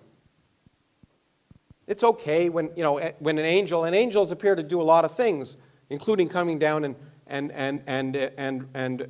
making revelations to Muhammad, which Muhammad didn't write down. As far as I know, the first example of the Quran was 20 years after he died, so there was a lot of talk. And some of that talk got turned into perfect writing well after Muhammad was dead. But those angels come down. But in this case, in the case of course, Lot, as you know, the angels came down, and they were men. They came in the form of men, which I don't think is allowed in certain versions of the Quran, at least. But anyway, they did. And then they were going to be raped. So what did Lot do? Of course, he said, don't rape them. Take my daughters, because daughters are dispensable. What kind of moral lesson is that you want to learn? Okay? Now, I'm sorry, that's in the Bible. Actually, that's from my religion, okay, or my ancestors' religion. I have none. Okay, so those are the kind of moral lessons that I find not sensible. And so I'm happy I picked the Old Testament and not the Quran to talk about immoral intolerance. The idea of punishing people for eternity for choosing to find something unlikely is not tolerant. The idea of punishing them in vicious, evil, ugly ways for all eternity is not merciful. It is the opposite of rational common sense. Now, in terms of explanatory things, let me just spend a few minutes teaching a little bit of science. So, if you have an infinite temporal, let's say time exists beyond our universe. Let's just allow for that because it's easier to describe that. And let's say our universe, a universe can, given the laws of nature, spontaneously come into existence. Okay? Then it will come into existence. It will come into existence at some time. And the fact that it came into existence at that time need not have any reason. It need not have any reason why it was that time rather than some other time. But whatever time it happens, it will come into existence, and people can say, there's some significance to that. But it must happen somewhere at some time, and there need not be any significance, any purpose, any intelligence for why it happened now instead of then. It's guaranteed to happen at some point. Now, if you say, during that creation, there are laws, one of which is the laws of quantum mechanics, which can create a universe with zero total energy. By the way, and by creating a universe, I mean a universe that didn't exist. There was no space, there were no times, and no laws, in fact. And then you come in and you say, okay, if that universe is created spontaneously, it must be created at some time. So a universe must come into existence. In fact, an infinite number of universes can come into existence if time is infinite. Okay? It's certainly possible.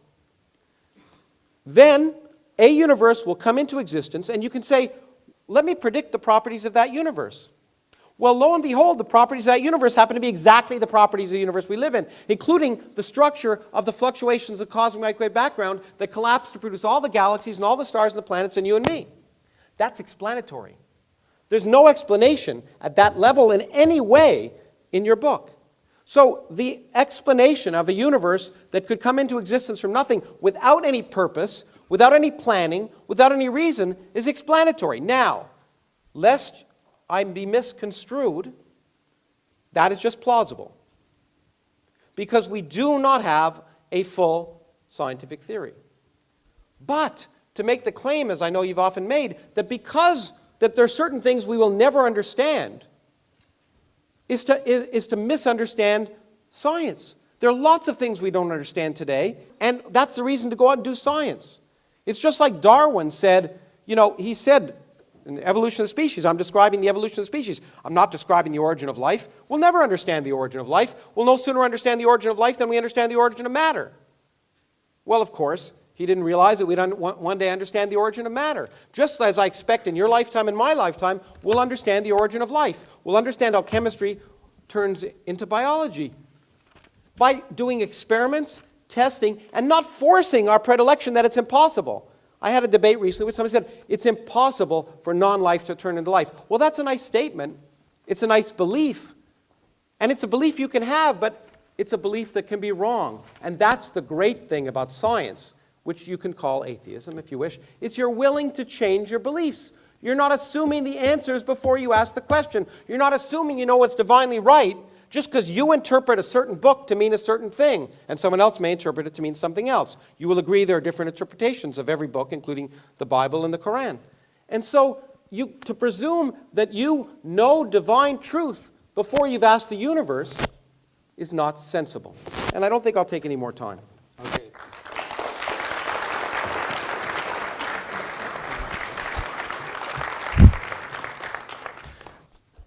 Thank you, Professor KrAUSs. Now back over to Hamza. 3 minutes it will be, thereabouts. Thank you, Professor. Thank you very much for your presentation. Now,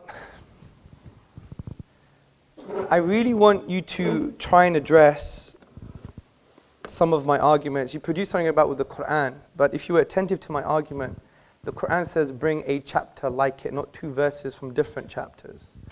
So again, it was a straw man of the articulation of what the Quranic miracle was. And I could spend more time maybe during the Q&A to explain what that is, but I specifically said bring 1 chapter like it. Your computer model, which I like to see evidence of, by the way. But who just decides what's like it? I mean, do you decide or do I? Okay, is that a different question? To me, Shakespeare is more beautiful than the Quran. That's fine. Okay. But or James Joyce. Yes. He doesn't use iambic I pentameter. understand, sir. Okay. But what you have to understand, sir, is this, is that I repeated maybe more than once, it's not based on aesthetic reception and your opinions on beauty. Who determined it? Well, it's the reality, empirical reality. No, I'm going to what's explain. empirical reality? Let me explain what the argument is again, because from your onset, you've misunderstood it. You thought it was quoted beauty. people who said it couldn't have been created. But those are just literary scholars. What if I say, yeah, it could be created? Yeah, let me just explain that, because Okay. your first presupposition was based on a falsehood, wasn't it? Yeah, you thought it was aesthetic reception. It's based upon the structural features of the Arabic language. Now, because I only have 2 minutes, I'll continue that in the Q&A, okay? So, also you're saying about that, look, if the universe began, and we could show that maybe empirically or deductively. My focus is on the deduction here. And I don't think you really address on the infinite perspective when we said that this is based on axioms and conventions in the mathematical realm of discourse, but in discrete physical parts, as you've admitted in your book, that can't happen. So we have a deductive argument that the universe began, which means it once wasn't there. Ontologically, if there wasn't a cause for that, you wouldn't have the universe in the first place. The second point I like to make. No, there's you see the photon that's lighting you up from that thing? Yes. It didn't exist before it was emitted by the electron. Yes. Okay? It didn't exist. Yes. It wasn't there. And you're saying there's no cause. It wasn't, you know, point is, yeah, I'm saying this. What I'm saying is, there can be physical causes for physical effects. Yes. Okay, but they don't have to be, but God doesn't have to pull the photon up. Just because the photon appears from nothing doesn't require something supernatural. I agree. But okay, so if a universe suddenly comes into second. existence where it wasn't before, it doesn't require something But supernatural. I already gave you a defeater to the argument that you assume that when things begin to exist, they may not require any causes. And that defeater was... Not any purpose. I didn't say cause. I just said if a universe can come into existence by physical causes, Yes. where there's no universe to begin with, it will happen at some time. And your point was I it agree. happened, and therefore there's a reason why it happened, because it happened when it happened. Well, if it didn't happen then, it would have happened some other time, and we would have had this conversation at some Let's other calm time. down. You're putting words in my mouth, okay? Okay. What I'm What did saying you to say you, then? I'm not saying things like, I'm not talking about teleology. I'm not talking about there is a purpose behind. Don't use definition. Did you not say our universe came into existence for a cause and there had to be a reason for it? No, I didn't say reason. There had to be a purpose? No, I didn't say that. I said there is a Oh, cause. I thought you said there was an intelligence. You gave a whole long argument. Oh, that's after using conceptual analysis that you agree that there is a uncreated creator or a cause that was uncaused. Now, Well, hold on, but Yeah. forget all that. I just talked about our universe. yeah. Are you agreeing with me that our universe doesn't have to have any purpose or reason to create it? No, of course I'm not. I don't agree with you. Well- but that's not my argument. My argument is, deductively, was the universe once absent? Yes. Yes. If that's the case, then ontologically, which means the nature and source of reality, is that it couldn't have come into being without a cause. Well, okay. First of all, I hope it's that way because that'd be easier to understand. Yes. Okay? It's possible that it's not that way. Okay? So if it has, and you could take this out of my time if you want. I don't give a damn. The point is that maybe time exists outside of our universe. Maybe Yes. it doesn't. Let's just pretend it does.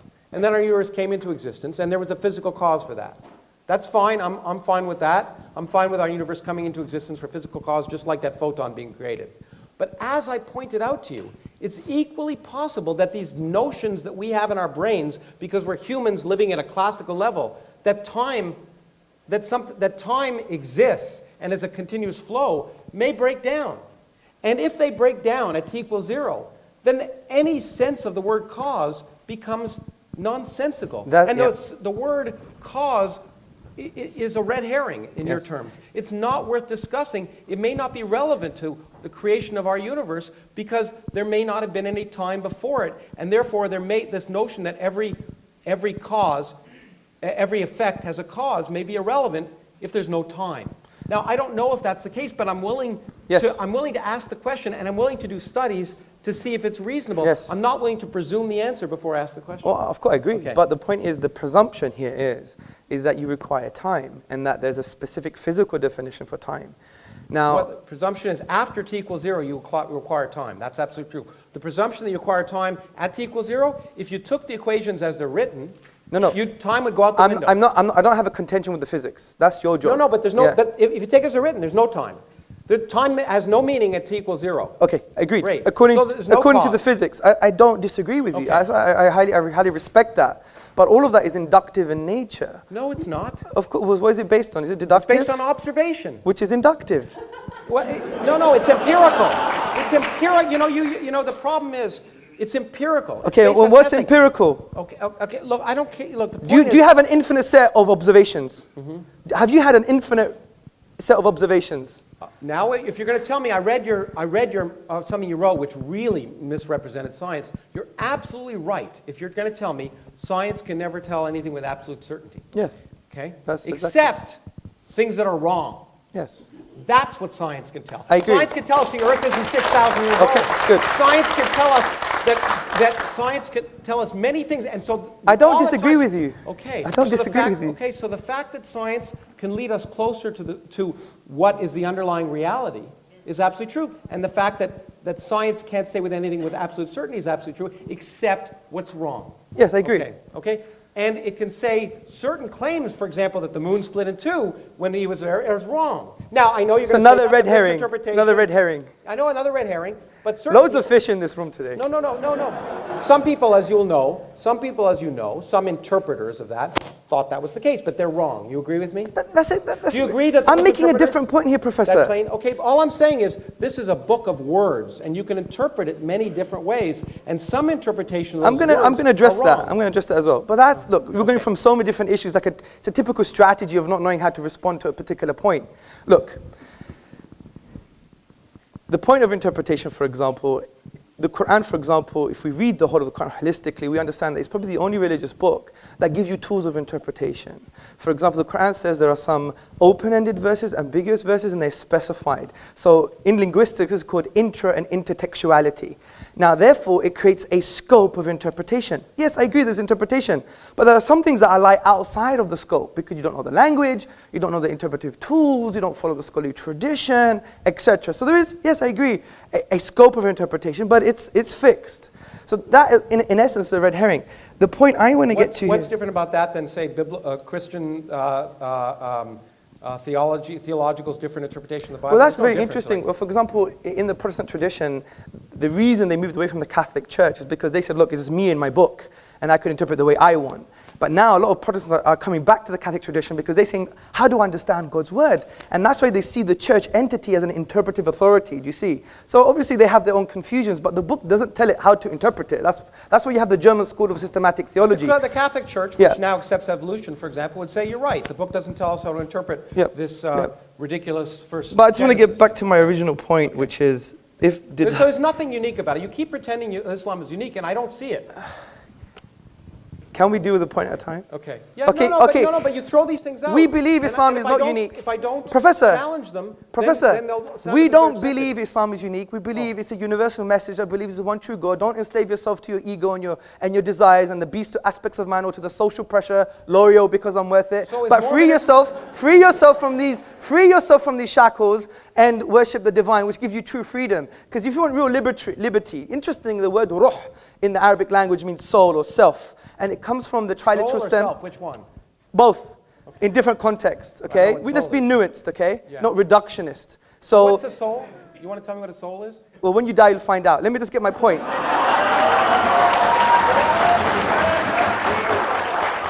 Let me make my point. That's a really bad explanation. Well, come on. Because it gives me something I can't test. Listen, I'm the Greek. I'm supposed to be full of sophistry and rhetoric here. Well, you are, but that's true. Okay. The point I'm trying to say is that the word ruh etymologically shares the same meaning with the word raha, which means liberty and serenity. And interestingly, we all want to seek this type of liberty, but the irony is, from an existential perspective, what does it mean to exist? Who am I? We're all in a state of slavery because your birth, sir, your birth, madam, is just like the American writer once wrote. We're born and then we're sold into slavery. You never chose your birth. Well, it was Rousseau who said that. Man is born free and lives forever. Yeah, exactly. Okay. Well done. Good. So let me get poetic here. Yeah. Okay. So the point is, we don't choose our birth. I didn't choose I was going to be Greek looking like a Pakistani. You never chose that. If you shaved, you wouldn't look so Pakistani. Well, I'm growing my hair just like yours. Okay. So, it's true. It's nice. That's true. So the thing I'm trying to say. Your hair, by the way. Thank you. We're becoming friends now. Yeah. So the point I'm trying to say is, look, let's be nuanced about some of the narratives from religion. Like, in essence, that's how. See, you have to empathize and see the filters that the Muslim will use. And that's why a Muslim woman who may cover her hair, a Muslim man who may grow a beard, these are not reasons because it's like this kind of ridiculous type of blind slavery. We really understand that the only way to free yourself from the shackles of the ephemeral nature of social pressure, because we're social animals, of the very fact that you didn't choose your birth or your ethnicity or even your own gender, you free yourself from these shackles by what we call ubudiyya, a servanthood to the divine reality. But the question I want to ask is it sensible? So why is it sensible for a woman to be covered up and not a man? Well, I am covered. No, you're not covered up. You're not covered up. You're not put in a bag like some of the people back there. Well, it's not really a bag. No, it is. Yeah? As far as I'm concerned, it is. Okay, look, that's a different question. I'm not going to get into the moral judgments from certain traditions because at the end of the day, and by the way, they're all only Islamic. I mean, if you want me to offend other religions, I'm happy. No, I'm not saying that, KrAUSs, but someone who is rationalizing incest doesn't have no more high ground to point the finger at Muslim women. I mean, and the other point. Yeah. No, but let me finish. Let me finish. Let me finish. I explained why. Let me complete the sentence. I'm sure it wouldn't go ad infinitum. Okay. Let me make my point. Well, we could go ad infinitum because it could last an infinite amount of time. Potentially. So, not actually. You agree? Potentially, yeah, but not actually. That was my point, which you misunderstood. So the point I'm trying to say, Professor KrAUSs, is this, is that, you know, these pointing the finger at other traditions, where is your ontological basis for an objective moral value like this? Well, you know, in fact... Is it objectively wrong that she's wearing a bag? What? Is it objectively morally wrong? And how is it objectively morally wrong? Wrong? I asked if it's sensible. Okay, is it sensible? Okay, and so my question to you is, it seems to me that given the fact that I happen to view women and men as, you know, we have differences, inherent genetic differences. Of course, yes. But in every other sense, we're equal human beings. And in fact, in many senses, as you know, there are advantages and disadvantages. We don't disagree with that. So I do not see any reason to treat women differently than men. It doesn't make sense to me. That's all I'm saying. Okay, fair enough. Good. Okay. So the point is, when we make moral judgments, I know you use the word sensible, but other times we're making moral judgments. I don't talk, unlike you, I don't talk about morals because I try, in this sense, the question before us was not, is atheism moral or is Islam moral? It's, is it sensible? And when people act... So why have you spent 25 minutes pointing the finger and making moral judgments rather than trying to deal with my argument? I didn't make For example, you thought... a moral judgment about your misinterpretation of whether infinity is allowed in physics. I didn't make a moral judgment. I never said that. I made a factual I never said judgment. that. I said it makes sense in physics because you need the mathematics to correspond to physical reality. I don't disagree with that. I am saying... So you need the mathematics to correspond to physical reality. Is that what you just said? Yeah, of course you do. According to physical physics. reality can allow for infinity. According to what... I learned a lot from your book, actually. It was quite interesting. You said, even in your book, I think it was page 81, you said that essentially, you know, there's the maths, and I need to improve my physics to ensure it's in line with the math. And interestingly... No, I need to improve my math to ensure it's in line with reality. Okay, good. So what is the evidence of experiment? Yes, good. So if my math doesn't agree with the evidence of experiment, then I change my math. And that's why I think, and I don't want to build a straw man, you made a conclusion in your book. You said, this is why you can't have an infinite anything. No. You said that in you your show book. me where I can't have an infinite anything. Yeah, Did I talk about give me the infinite book. energy density? Let Did me I find... talk about whether the universe might be infinite? Let me find it for you. And by the way, if I did, I was wrong.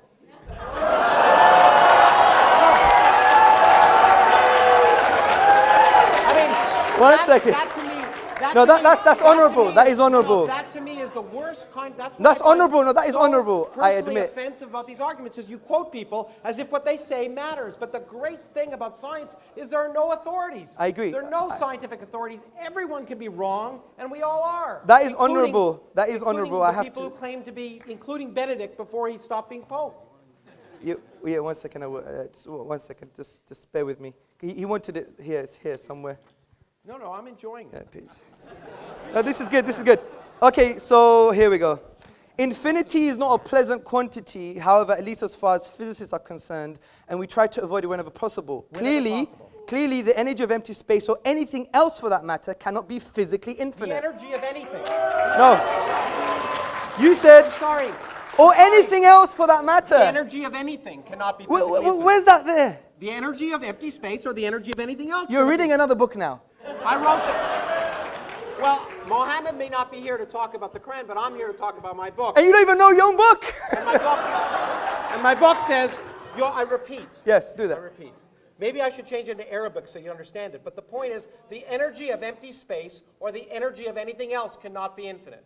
Oh, okay, fair that's enough. what I said. Okay, good. So really, it's suggestive of my point. No, sorry. It didn't say space cannot be infinite. Did you get this signed, by the way? It didn't say space. Oh, yeah. It didn't say space cannot be infinite or time cannot be infinite. Good. Because they perfectly well can. Okay, good. But there's another point you made. Wait. The other point is... I mean, you're making a big mistake to try and talk No, about I'm my not. book. I'll be happy to. You'll be happy to show me what you said if I misquote you. Listen, okay. Professor KrAUSs, I can only read your words when you Well, say, or anything else for that matter, means or anything else. But I know I shouldn't have... Was that paragraph about energy? Yeah, but... Okay, just ask me. Also, there's a context now. But when it comes to religion, there is no context. No, there is. But when it comes to physics, there's a context. No, I talked to you about the fact that different interpretations lead... Fair enough. I agree. I agree. People have interpreted the Quran incorrectly. I agree, Professor KrAUSs. But listen to this. What you have to understand is this. Do you agree that the universe started at a finite time ago?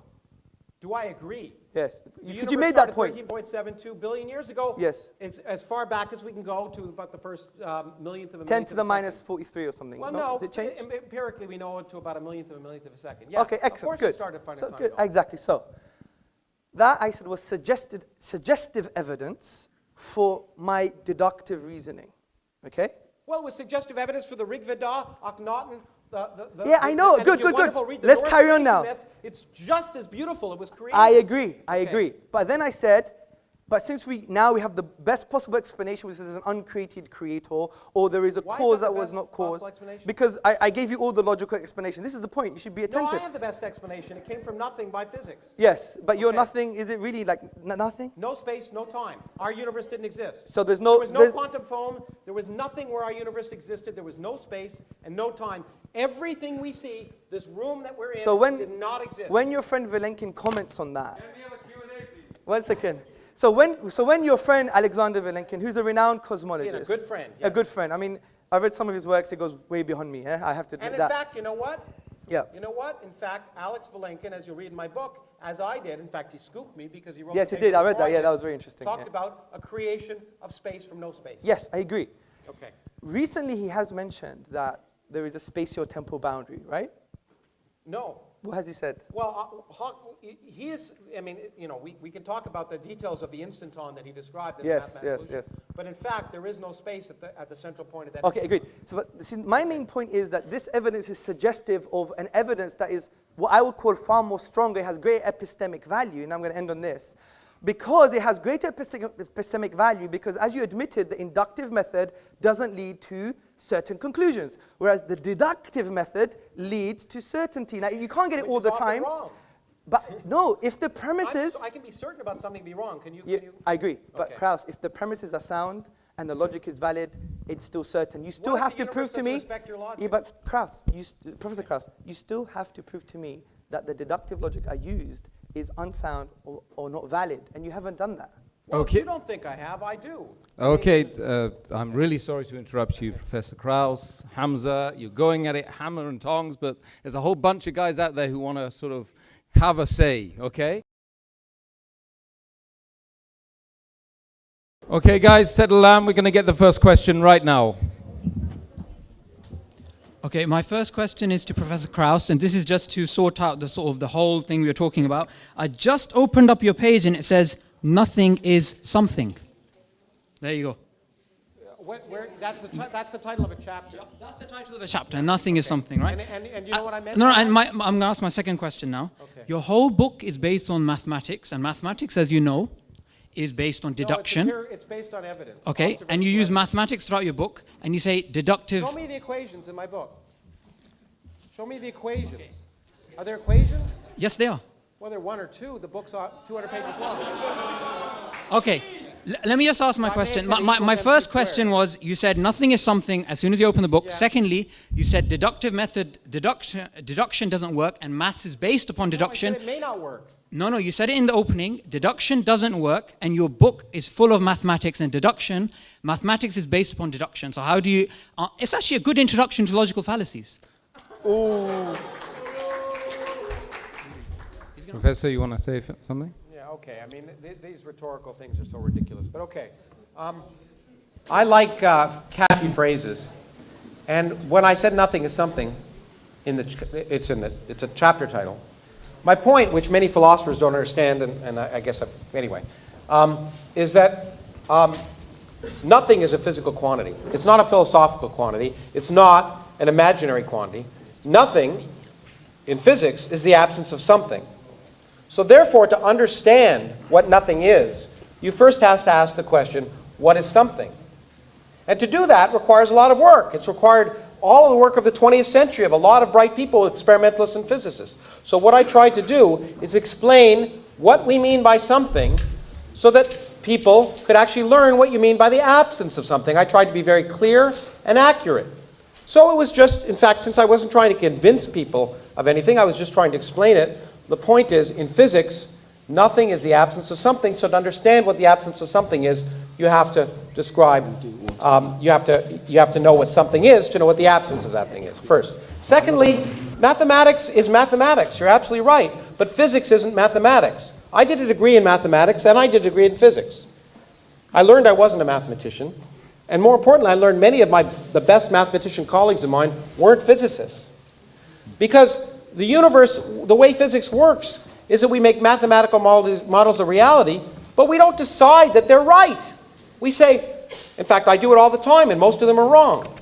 I sit on a good day trying to make a mathematical model that explains reality. They go out and test it, and 99.99% of the time it's wrong, because that's the way science works. If it didn't work that way, anyone could do it. So it's not inductive in the sense, the mathematics is a useful language. In fact, it's the only useful language to describe nature, as far as we can tell. But it doesn't, we don't decide. Mathematics can describe an infinite number of universes. You can write mathematical descriptions of an infinite number of universes. Most of them are in our universe. The way we determine if they're our universe is we go out and do experiment. Science is experimental. Without experiment, pure thought leads nowhere. If you locked a particle physicist in a room and asked her to come up with a theory of reality without any experimental observation, she'd come up with the wrong answer. Okay, you didn't actually answer the question there. Yeah? Just to reiterate, because you didn't actually answer it. Yeah, you said deduction doesn't work. No, I didn't. No. Yes, you said it in the opening. I said it doesn't have to okay, work. let me just repeat the question not- because you didn't understand the first time, right? You said deduction doesn't work, and your book has mathematics. And what I want to ask you Okay, is, fine, I agree with you. Next question. Okay, what is deduction? That's my question. What is deduction? Do you even know what deduction is? Because I studied mathematics at university. You know I don't even what? think you I know don't what it really- means. you know What is what? deduction? You know what? Yeah. What is deduction? Let me just say, let me just say this, okay? You can make definitions of things. I can try and figure out how the universe works. I'll make progress, and you'll sit here. Okay, thanks very much. Next question, please.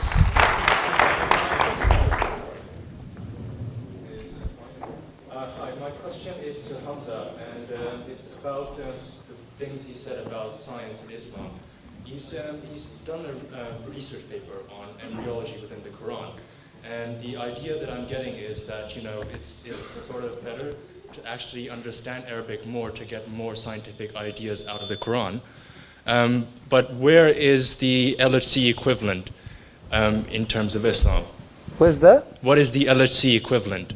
LHC, Large is Hadron it a- Collider equivalent. Large Hadron Okay, in Islam. Yes, or genomics. I mean, wouldn't it be a better idea just to study the Quran and come out with these results? Okay. And when can we see That's those a good big question. results? The first point is that essay that was written wasn't to show that the Quran gives science. If you read the essay, it basically says the Quran is very general and at most places concerning science quite ambiguous. Now in Islamic theology, these verses are what we call teleological. They're there for specific ends, just to make you think. Like frankly, only someone really silly is going to think that you're going to find quantum physics and embryology in a holy book, because that's not the divine, that's not the will of the Creator. And St. Augustine said for the Bible, too. The Bible isn't scientific. Yeah, but it's not a scientific book. Yeah, anyone like says Al-Shatibi, he was a theologian, and he said, look, this book, the Quran, is there to make you think about the most important questions about life, man, life, and the universe. Who am I? Whose am I? Why am I? For whom am I? These existential questions. And I yes, agree with that, by the way. I think it probably is that. thank you, sir. Okay. So the point I'm trying to make here from the embryology perspective is to show not that the Quran is scientific per se, but that its language is not representative of a 7th century science. That was my main point. So it's got nothing to do with the fact... Wouldn't there be more? Sorry? Wouldn't there be more science in there? No, but why should there be? My main... No, but Well, in some cases there is, but not in terms of here are the details. It's more like, the unique thing about the Quranic discourse, for example, when it talks about natural phenomena, it will present a word, for example, and that word will have a scope of meaning. And you could check this meaning out for yourself. And interestingly, it's aligned with past errors and future accuracies as well, which is very interesting. So, yeah, but I would argue that in some cases that you do see future accuracies. However, I don't believe. Let me make my point. My argument for the Quran is not a scientific one, because I believe science, as Professor KrAUSs admitted and really didn't answer somehow, was that the inductive method doesn't give you certainties. So we believe the Quran we can prove deductively, and it tells us to do the science, to see how things work. We may be wrong or we may be right. So it would be only erroneous to say that that is deductive can be proven via something that's speculative or inconclusive. And this is why I empathize with you. The current trend in our modern, what we'd call da'wah, propagation of Islam, is heavily reliant on science.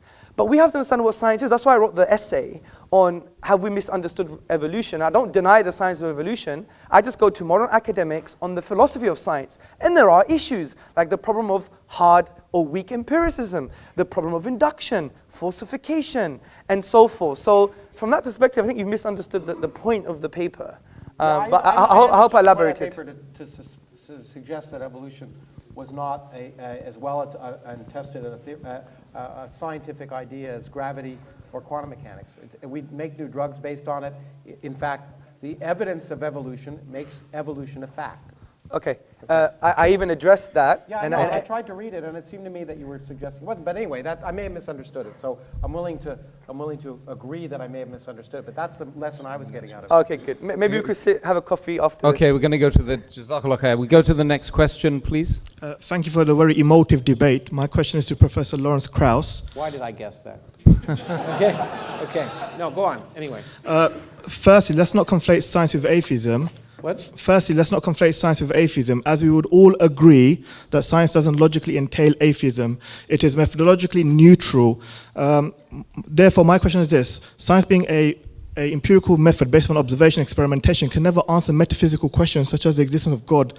So, then it would arise, how do you, as an atheist, maintain your position? Because you've said, for example, empirically speaking, you can't say God exists or does not exist. Rationally, deductive, you've already ruled out. Therefore, how can you rationally justify your belief? How can you say it's common sense and nonsensical, please? Thank you very much. It's a good question. Okay, I should clarify that. I think it's a very good question. And so, yeah, let me call that question. Yeah. Okay, let me try and clarify this. I want to more, again, emphasize that atheism is not a belief. Okay, it's not a belief. As a scientist, I don't believe anything. As a scientist, I don't believe anything. If you use the word belief, scientists shouldn't use the word belief. There are things that are more likely and less likely. In fact, in the spirit of Hamza, science can say nothing with absolute certainty. It can say something is very, very likely or something is very, very unlikely based on the evidence of experience and testing. I can't see you, but I know you're there.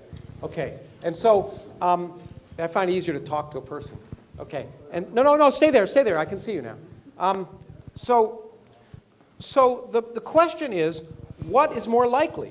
That's all atheists are saying. And the atheists are saying, look, the first thing they're saying, I mean, people who claim they're atheists, and by the way, most scientists don't think enough about God to even know if they're atheists, because God's irrelevant. God never comes up in any scientific conference, in any discussion, anywhere. It doesn't. Because, in fact, we're just trying to figure out how the universe works. You're absolutely right also to the fact that I want to stress one more time, that science, and I may slightly differ with my friend Richard Dawkins about this, I don't think a lot, science does not require atheism. And the proof of that is empirical. Since I believe empirical proof, I have several colleagues of mine who are very good scientists who aren't atheists. Therefore, since they're very good scientists and they're also not atheists, science doesn't require atheism. Now, people can hold contradictory ideas at the same time. That's one of the reasons. But science can never disprove purpose in the universe. All we can ask is, given the evidence of our observation, do I think it is more likely that there's a personal God that cares about this random planet around a random galaxy in the middle of 400 billion galaxies, in a universe in which everything we see is just 1% of the whole universe? You could get rid of us and all the galaxies and everything. The universe would be largely the same. We're a bit of cosmic pollution. It seems ridiculous to imagine, for me, based on everything I see and my common sense, to imagine the universe was created for me. That's all. Okay, thank you, Professor. Let's go to the next question. Hello, Mr. KrAUSs, and assalamu alaikum, Mr. Tzortzis, for a very good talk. I just have a question for Hamza. So you started off talking about infinity, and I mean, a lot of these arguments were sort of William Lane Craig type arguments, who, by the way, Fox News loves. Now, my question is, we've got a guy here who's written 300 books in astronomy, cosmology, whatever, and I mean, there is a lot of talk about Islam, about the Quran having scientific evidence behind it, cosmologically as well. Why didn't we ask him these questions? Why didn't we say, well, I don't know, you said that, you don't know, so why not ask him, he's there? I mean, why not? This is a forum for conversation. Why didn't we have? Well, I didn't hear one time, except for when you mentioned quantum vacuum, where he explained to you what quantum vacuum is. Yes. Like, other than that, I didn't hear anything. So I'm really interested as to why that conversation didn't happen in here. Because my argument wasn't a scientific one. But I could do that in Starbucks Well, or hold on, for hold the on, leftists but amongst you in trying to pretend another it's coffee scientific, shop. Just like William Lane Craig often tries to No. use the evidence of the Big Bang. No, and- let's be attentive to my argument. It wasn't a key premise. Yeah, It was, absolutely. I even Well, repeated. I guarantee you, I agree with you, it was not scientific at Yeah. all. Exactly, well done. So my point was, it was just suggestive. You're right, it was If you suggestive. remove that argument, you still have my deductive argument that hasn't been no, addressed. I know. What I'm saying is, then why did you use the linguistic argument? Why not this, like the? Because there's so many arguments. I don't hold the view that the scientific argument per se is strong enough to become a deductive Right. So it has to be argument. linguistic. So let's make No, this there's clear, many because others. There's this is historical, a- there's numerical. This is a- I could give them I'll to you go. now. Historical is also based on evidence. Let me make this clear, because it could be a real difference, and it should just represent our fundamental differences. Yeah, of course. You don't believe that your beliefs should conform to the evidence of reality. No, of course not. Okay. I don't. Good. No, Okay, but good. you're. Well, that's but fine. That's a KrAUSs, fundamental difference. you just even agreed that science itself, which we love and we think is a mercy from the divine reality to use, that has correlated verses indicating we must use reality and be empirical. You've assumed that empiricism itself would lead to an understanding of reality, absolutely. But you agreed that's I not never the said case. any absolutes. I've always said plausible, likely, unlikely. That's the way But that's science my- works. And the whole question here is, what's more sensible? And the point is, once again, I said empirically, 1,000 religions, you're all atheists for 999 of them. I'm just an atheist for one more. Yeah, but this is precisely my point. Yeah. Why would I therefore use an empirical inductive method to form beliefs that I believe are certain? That would be obnoxious of me. So what I do is, if I believe something is so certain as the existence of the divine and the miraculous nature of the Quran, I'm not going to use an inductive method which if is you're- speculative and probabilistic, which you would even agree ranges from 0 to 99%. I would have to rely heavily on what you would call other methods, epistemic routes to knowledge, such as deduction. And are There's they nothing, sensible? Well, and they are sensible. And here's the question, as Carl They are. Sagan would have said, extraordinary claims require extraordinary evidence. And the claim that you're absolutely certain of the truth, that you personally are absolutely certain of the truth, is a remarkable claim. No. And the evidence you presented Straw man. was not Straw yours. man. I'm absolutely certain of very basic truths, and this is called epistemic foundationalism. Oh, I don't have that presumption. I'm You- not that presumptuous. Well, you obviously have a presumption that induction works. That's the truth No, in I don't itself. have the presumption that I know the truth. Let's presume there's more questions as well. Okay, let's go. Hi, my question is for Hamza. Oh, yes. And, my question is, I just want to clear something up before I go on. Do you think that logic and science are two separate paths to truth? Because Professor KrAUSs here is taking the scientific approach, you've been taking the logic approach. Do you believe they're mutually exclusive, that you can have a logical... No, of course not, because you can have a deductive argument that its premises rest on induction. So that's fine. And an inductive argument, by definition, is empirical by nature. But the point I'm trying to say is there is a difference between induction and deduction. That is a clear distinction. Well, sure, that's Exactly. So the point is, if we do have a valid and sound deductive argument, then for God's sake, let's address it. Not just say, oh, you guys put women in bags, or you scratch your ear on a Sunday, or you don't clean your earwax, or all these kind of random red herrings that were coming along, right? No, So I'm the sorry, point I is- tried to ask empirically what's, to me, and maybe this is Can a I just different word, quickly maybe we interrupt? should have defined the word sensible. Please, Yes. sorry. Because sensible, Could to me, I interrupt? Is something that's Yeah, consistent sorry, with the evidence that reality. wasn't the question. My Sorry. question was that if you think logic is, you said you didn't think it was independent, but do you think that your premises, because that's what your arguments rest on, are informed by empirical evidence? Some of them are supported, but the majority of them are deductive themselves. Okay, next question. And that's what makes deductive very strong. If you have premises that are deductive, and the conclusion is sound and valid, therefore it's a deductive argument. So that makes it a very strong argument. And that's why I said it would be irrational to take induction over deduction if you have a deductive How do you argument. know that they're valid if you don't test them? Because you know them conceptually and metaphysically and philosophically. Just like that woman knew to drown her 4 kids. Yeah, but, okay. No. Okay, No. Let me address this question. I'm sorry.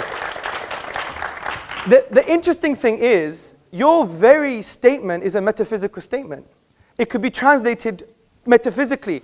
For example, induction is the only method to use to try and establish or know reality. That statement itself is self-defeating. It can't even be proven by empiricism. It's an inductive statement. So the point is, I give an example. It's like you have almost, it's like you have this almost crude. I don't claim to know what's valid just by knowing it.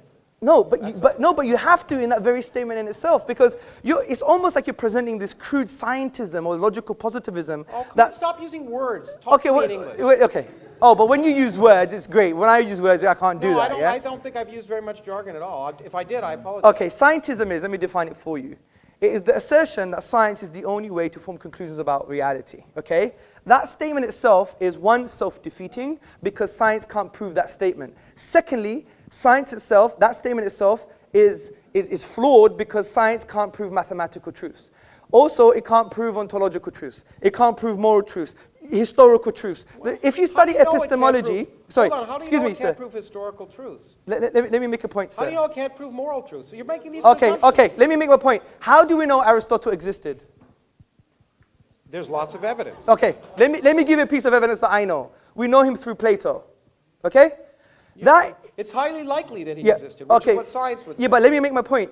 Even anyone studying epistemology, which is the study of knowledge and belief, you would know that the majority of your opinions in this room as well is based on non-empirical evidence. It's You're based right, on. but Let me finish. I understand that could be wrong. Yeah, but Aristotle may not have existed. Yeah, but you're missing a point. I'm trying to show you there's other routes to knowledge, sir.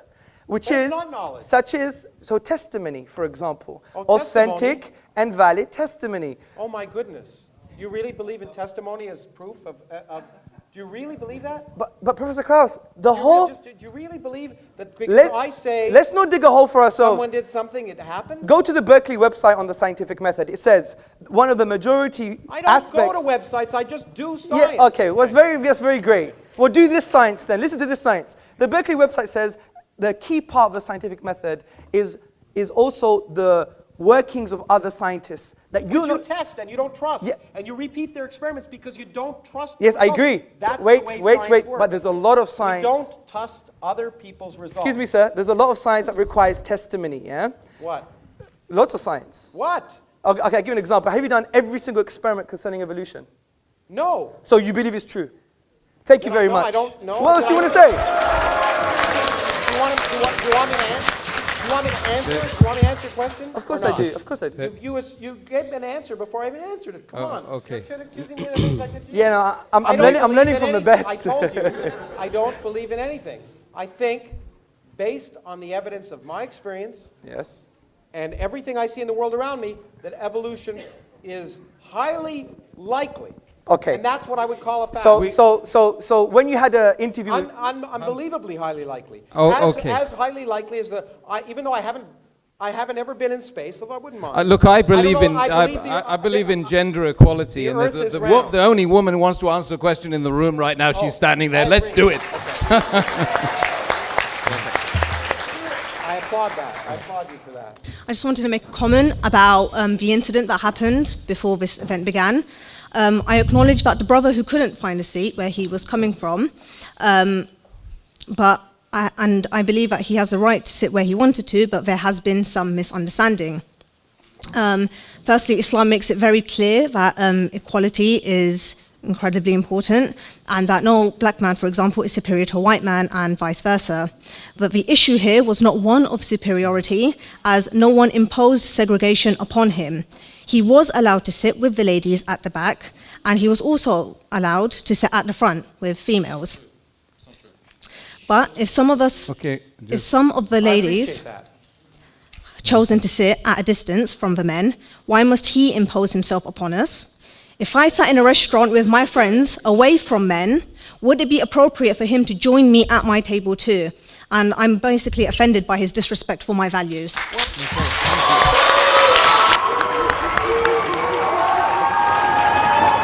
Okay. Let me respond. Although I'm not the organizers, let me respond. Look, the point is, as I said, I don't think people should be uncomfortable. Okay, and they should move if they're uncomfortable. However, You chose to come to an event that wasn't segregated. If you felt uncomfortable by that, I think you have the right not to be here and watch it on video. But you chose to do that. And therefore, and I realize that you may be uncomfortable sitting with men, and I respect that. You shouldn't be forced to do that. But if you choose to go to a hockey game or a what do they call it here, football game, which is really soccer, then you subject yourself to the social conventions of the time. So I respect your desires, and I don't want you to be forced to do that. And in fact, you should have moved away if it was offensive. But the point is that this was a non-segregated event, and you knew that coming in, and you therefore were subject to the possibility that you might be near someone, and that was your choice. Thank you very much.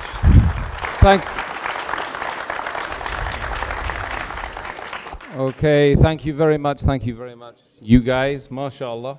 Oh, sorry. Don't be sorry. I've been sitting on the fence the whole night, you see. It doesn't offend okay, it's painful sitting on fences.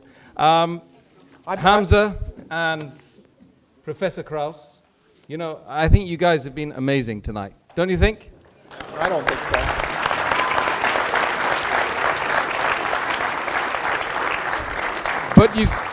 But you still got to convince the audience up there, so you've got 2 minutes each. Oh, well, no, I mean, I'm glad we had more dialogue than, as I once said, because I just think the debate format is a stupid format. Forgive me.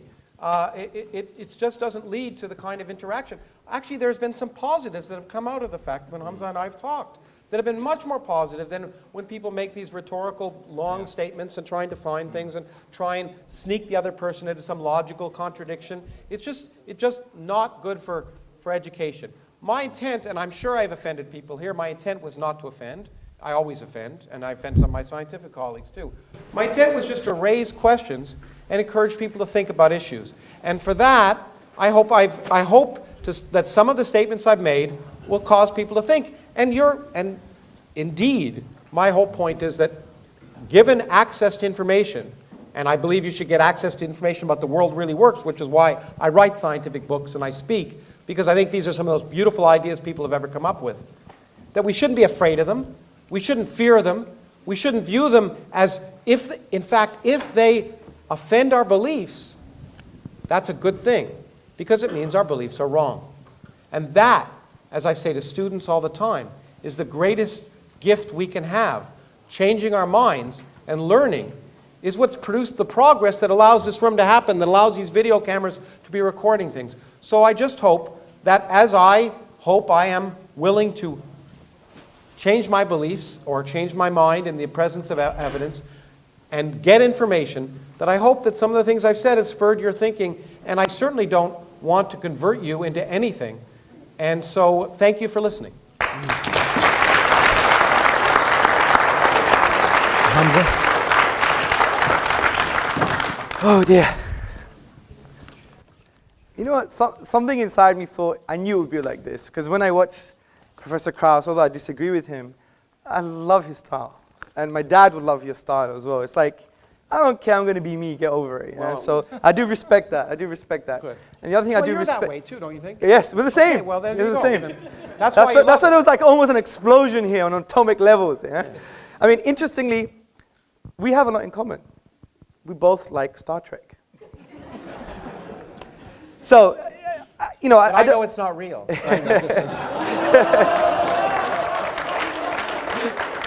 I couldn't. You gave me the line. Yeah, I give him that one. I give him that one. Okay, good. Right. So, first and foremost, I think there wasn't much discussion on the definition of a miracle that I presented. I think maybe we should have more useful discussion on maybe the coherent definition that we presented. Concerning the literary form is unique. Again, I think there was a misunderstanding between aesthetic reception and unique literary form, and the computer analysis that was brought as an example wasn't based on a whole chapter, which is based on the inimitability of the Quranic discourse. Also, I think we brought forth a deductive argument to show that the finitude of the universe, and therefore it couldn't have come via nothing. Once it was in a state of non-existence, and then it was brought into being. It couldn't self-create. It couldn't be created by something else that was created because of the absurdity of the infinite regress. Therefore, it makes sense that it was created by something uncreated or caused by something that's uncaused. And it's in line with our definition of causality, which is something that produces effect, which allows asymmetric causality. Also, when we talked about the infinite, we talked about the quantitative infinite, not the qualitative infinite. And I think the examples the professor gave were based on axioms and conventions in the mathematical realm of discourse rather than in reality. So that's all I have to say. I don't think the key premises of my argument were addressed. And I think it shows the veracity of Islam from that perspective, because if it was so wrong and so rubbish and so nonsensical, we would have had a strong counter-argument from that perspective. But this is going to be unaddressed until the Day of Judgment, I believe.